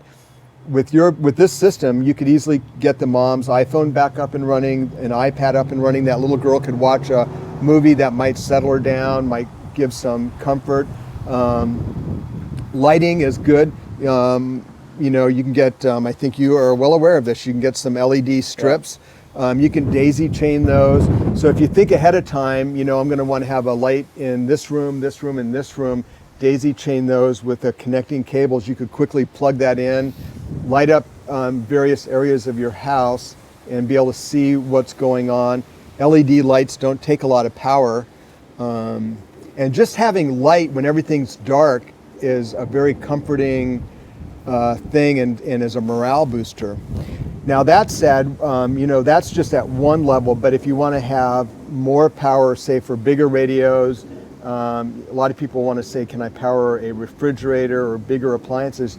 The reality check is you have to say, how much power does that device use, and then what capacity storage of power do I need, and what size inverter do I need to power that. And so that's the equation. And that equation happens every day just with AC power. I mean, AC power is not unlimited. We just take it for granted and just turn the switch on. I think with this system, you're much more aware of what your capacity is, how much you can do with it, and then how much it takes to get that capacity back up so you can do it again. And what about portability? Like, I know you've got these setups here. You also have a juice box. And can you talk a little bit about the difference between your philosophies there? So the battery, the solar panel, and the radio together are much lighter than the juice box, obviously. Now that juice box has an inverter that's 450 watts, so you can power quite a bit of bigger equipment with that. But this folds up very quickly. It's like a little satchel briefcase. You just grab the handle on the battery pack and your radio and you're good to go. If I'm not on the road for AMP3, this solar panel sits behind the back seat of our truck. There's a battery underneath the seat, and then you know me, I'm always traveling with the radio. So this is with me all the time. And once you get used to that, and it's just part of your extended, this to me is extended everyday carry, right? Okay. So I don't carry it on my person, I don't carry it in a backpack, but it's in my vehicle, and that's one of my layers outside of what I would normally carry around. Yes. What about the difference between these two packs that you have set up here? Do you carry all three batteries with you, or? No. So in the truck, I'll carry my double. A lot of times, this is sitting, on the kitchen table, and I mean, I'm always playing with this stuff. It's just it's a hobby of mine and a fascination. But this is the one that I play with in the house for radio gear. But this is the one that sits in my truck. And the reason I did both of these is because for two reasons. One is price point. This is less expensive than this one. And this might be all someone needs, with a USB charger and some cables. You can keep a radio up and running. You can keep iPad, iPhone, Android up and running. But if you decided you needed more capability or longer range capability, just simply taking two of those batteries together does that. And then this particular one has an onboard, the thing I like about this, it has an onboard 50 watt solar controller, so I don't have to have this separate controller. Now I take this out of the carry package, and that's already built into here. If I want, with this double one, if you came by and were having trouble, I could easily unhook these two. Now I'm not in peril. I could give you this battery. I could still keep my stuff up and running, charge with this one, but I could give a friend some power, or I could break it apart and move them around. So there's a lot of flexibility and capability in a system like that. And again, it's just, it's a little bit more expensive option, but you could certainly put something together like this very easily without a problem. Can I put you on the spot with another question? Yeah. This is something that I've been thinking about as I've been looking at your products. What if you were wanting to have like a radio operator, where worst case scenario, invasion of the United States, right, and you want to have someone that's your radio operator, semi-portable, hooking something like this onto a MOLLE vest per se? You could do that, but again, that's weight on a vest. Right. I wouldn't do this one. That one, how much weight is that? And then you just have to say, do I need to carry that weight around on a vest? If it was me, I wouldn't put it in a vest. I would put it in a go bag, and I'd put it on the bottom of my go bag, and I'd run a cable up, and I'd power gear off of it. If I needed to drop that bag, I could do that and not interfere with, with vest or the architecture on the vest.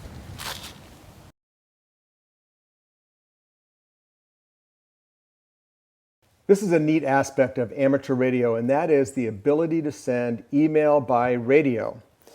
Now, you can find all about this online. We're not going to go into the nuts and bolts of the software, but you can go to winlink.org. That's WINLINK.org. In this case, we're using an RMS Express, which is the client. What you see here is a handheld UHF VHF radio. So we're using, in this case, 2 meters. This is called a TNC, or Terminal Node Controller. This particular one is made for amateur radio, and it's made by a company called Cantronics, and it's a KP3 Plus.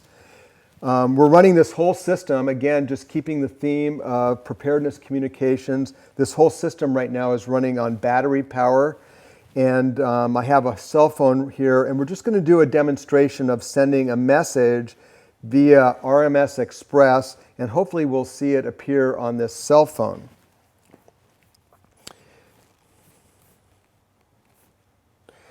So I'm using a Mac, but I'm running Windows on a emulator called Parallels, and I have the RMS Express client up and running. I have a test message that I made, and I saved it to the outbox, and now I'm just going to activate a session and see if we can send that.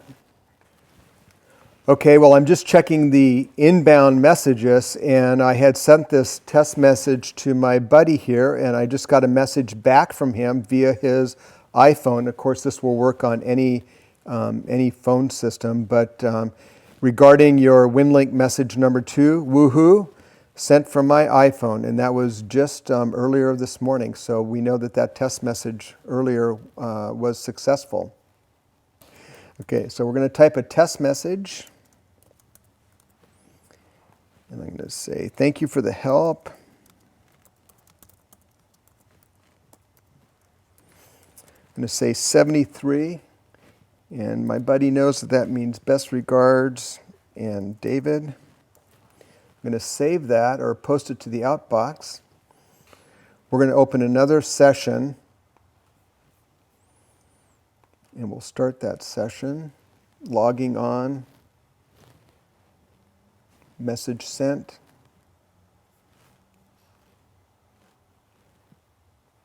Logged off. So quite that quickly.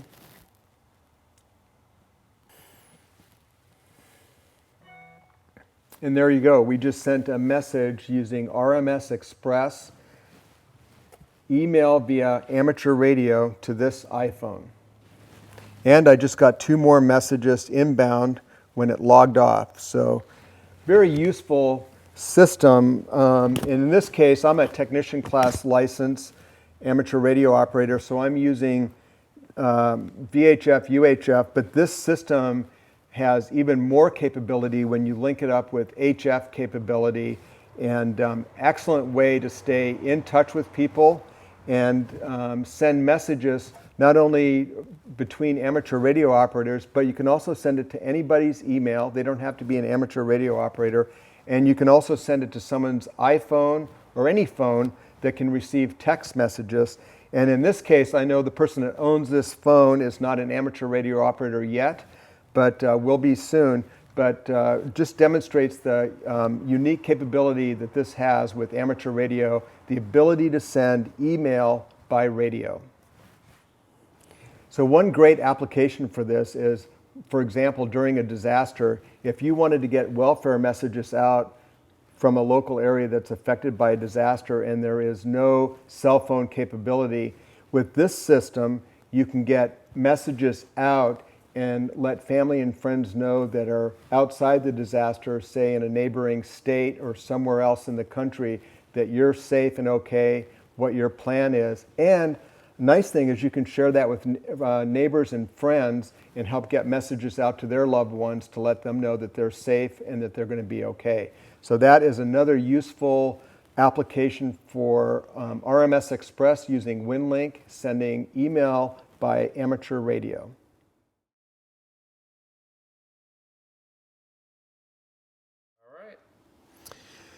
In this case, we're using a laptop, which I think is the perfect solution for emergency communications, but it could be any computer, desktop, laptop, Windows, or PC.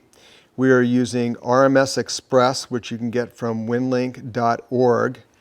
The computer is connected to the TNC, or Terminal Node Controller, via a serial cable through a USB port.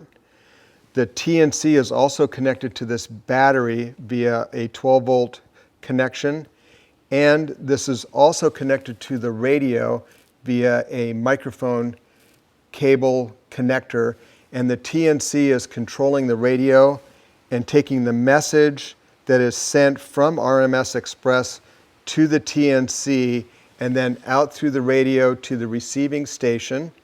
And then that receiving station is sending that message into the WinLink system and then ultimately to our receiving device, in this case, the iPhone.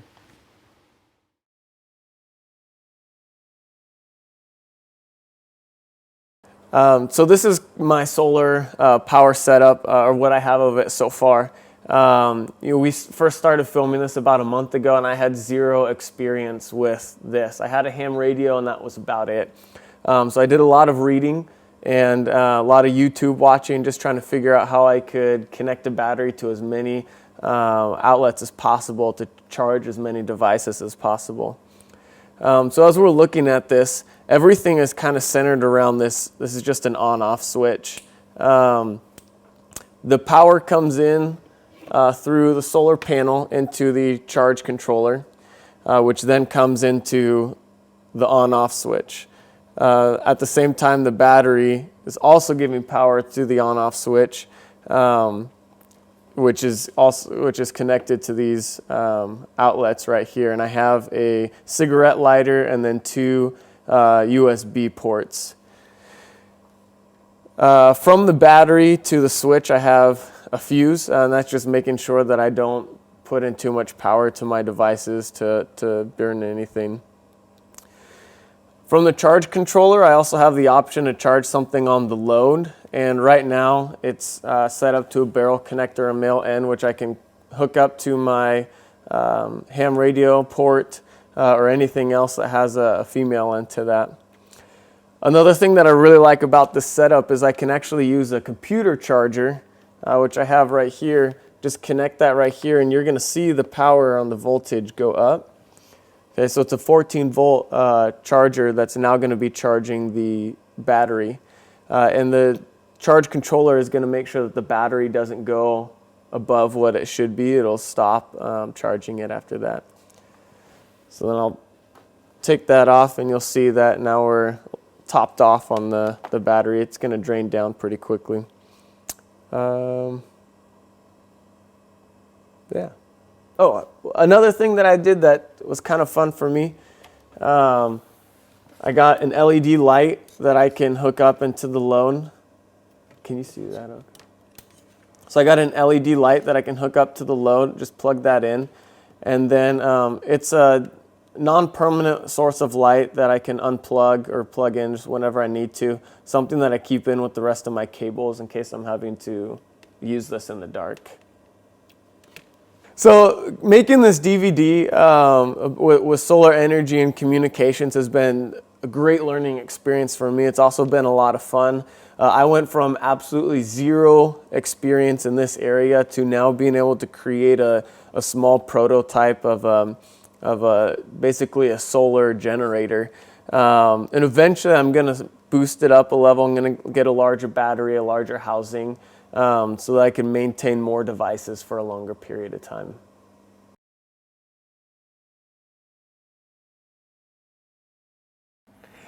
So let me just go over some of the equipment that we used today. The radio, in this case, was a Terminator, but a handheld UHF, VHF, 2 meter, 70 centimeter radio with a lot of capability. And we have a nice little connector in the back end, 5.5 millimeter barrel connector with an Anderson power pole, and that allows me to connect to all of these various power supplies. So very important, small but very important piece of equipment.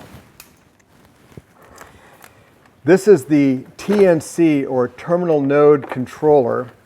Now this is the device that is connecting the handheld radio via the serial connector and USB plug into the computer that allows us to use RMS Express from winlink.org, and that allows us to send email by radio. So TNC, or terminal node controller, you need a power supply, you need a cable, microphone cable to connect to your radio, and a serial connecting cable. This one is called the KP Plus. I'm sorry, I messed that up. Let me do that again.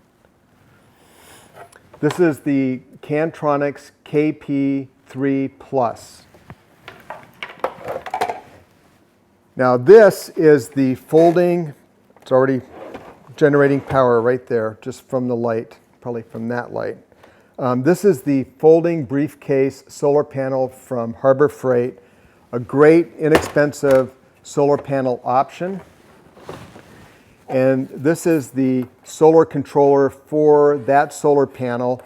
And all I did with this solar controller is I added an Anderson Power Pole connector, and that allows me to connect any of my devices using Anderson Power Pole to the load side of this solar controller.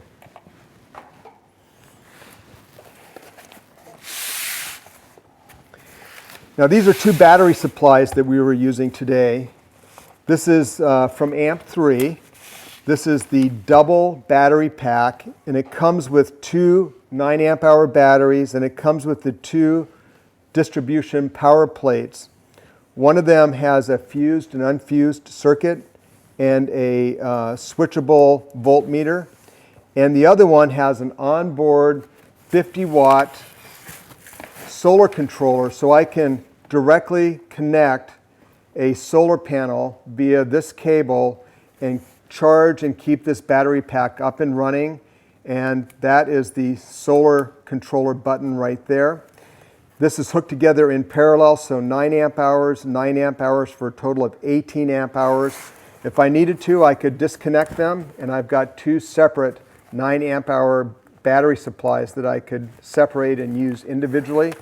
And this bag from AMP3 just allows you to have a pocket, Velcro closed pocket, to carry all your cables. Now this is the single battery pack from AMP3, and in this case we have a 3 amp USB charger. Very nice that it has Anderson Power Pole, so that fits nicely with this whole scheme of interconnectability with Anderson Power Pole. This is a distribution plate. Again, you can get this from either AMP3 or Harden Power Systems. This gives you a fused outlet and an unfused outlet, a switchable voltmeter, and a replaceable fuse. And again, this bag from AMP3 has a mesh pocket so you can carry all your accessories in there, and a little handheld strap so you're good to go and very portable.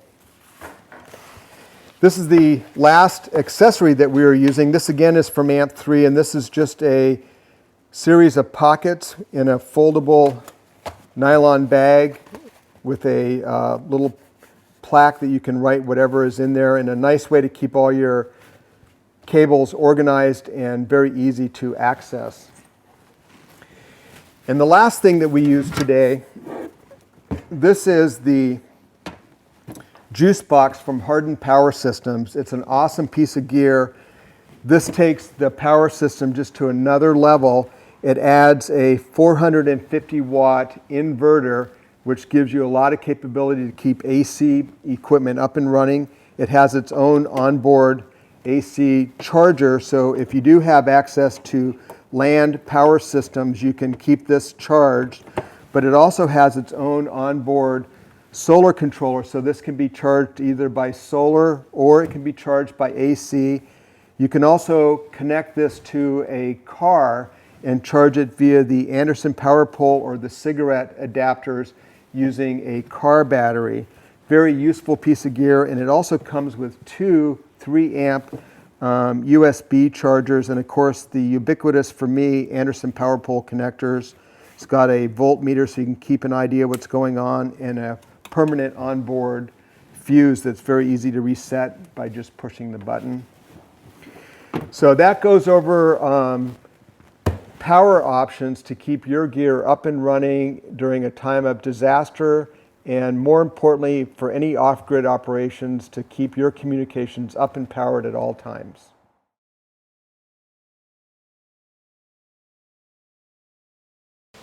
All right, well, I just wanted to give you a little behind the scenes view of what it goes into making a survival summit, preparedness, survival, communications DVD. In this case, we are making a preparedness communications DVD in the Pacific Northwest. Daniel, working very hard, this is what he usually does, from Florida, one of the guys from Survival Summit. This is his gear, and I thought since we've been making a DVD and a little clip on portable power and using solar panels, interesting to point out that all of his gear right now is being run off-grid.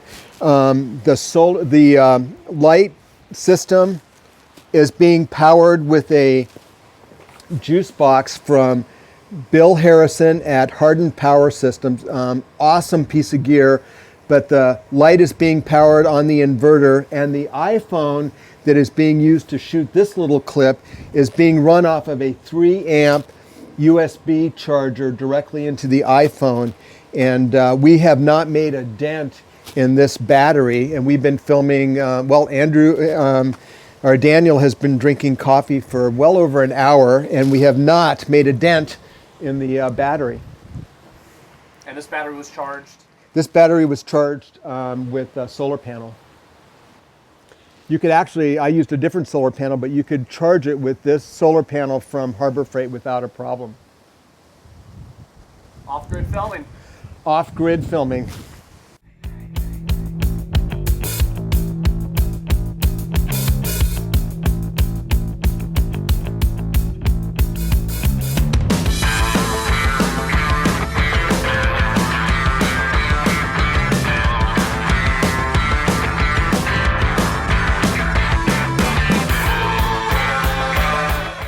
And that amateur,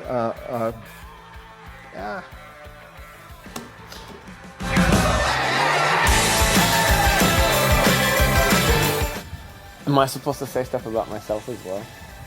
Or just... Daniel's having fun with us. That was an excellent introduction. We're being tortured right now. Okay.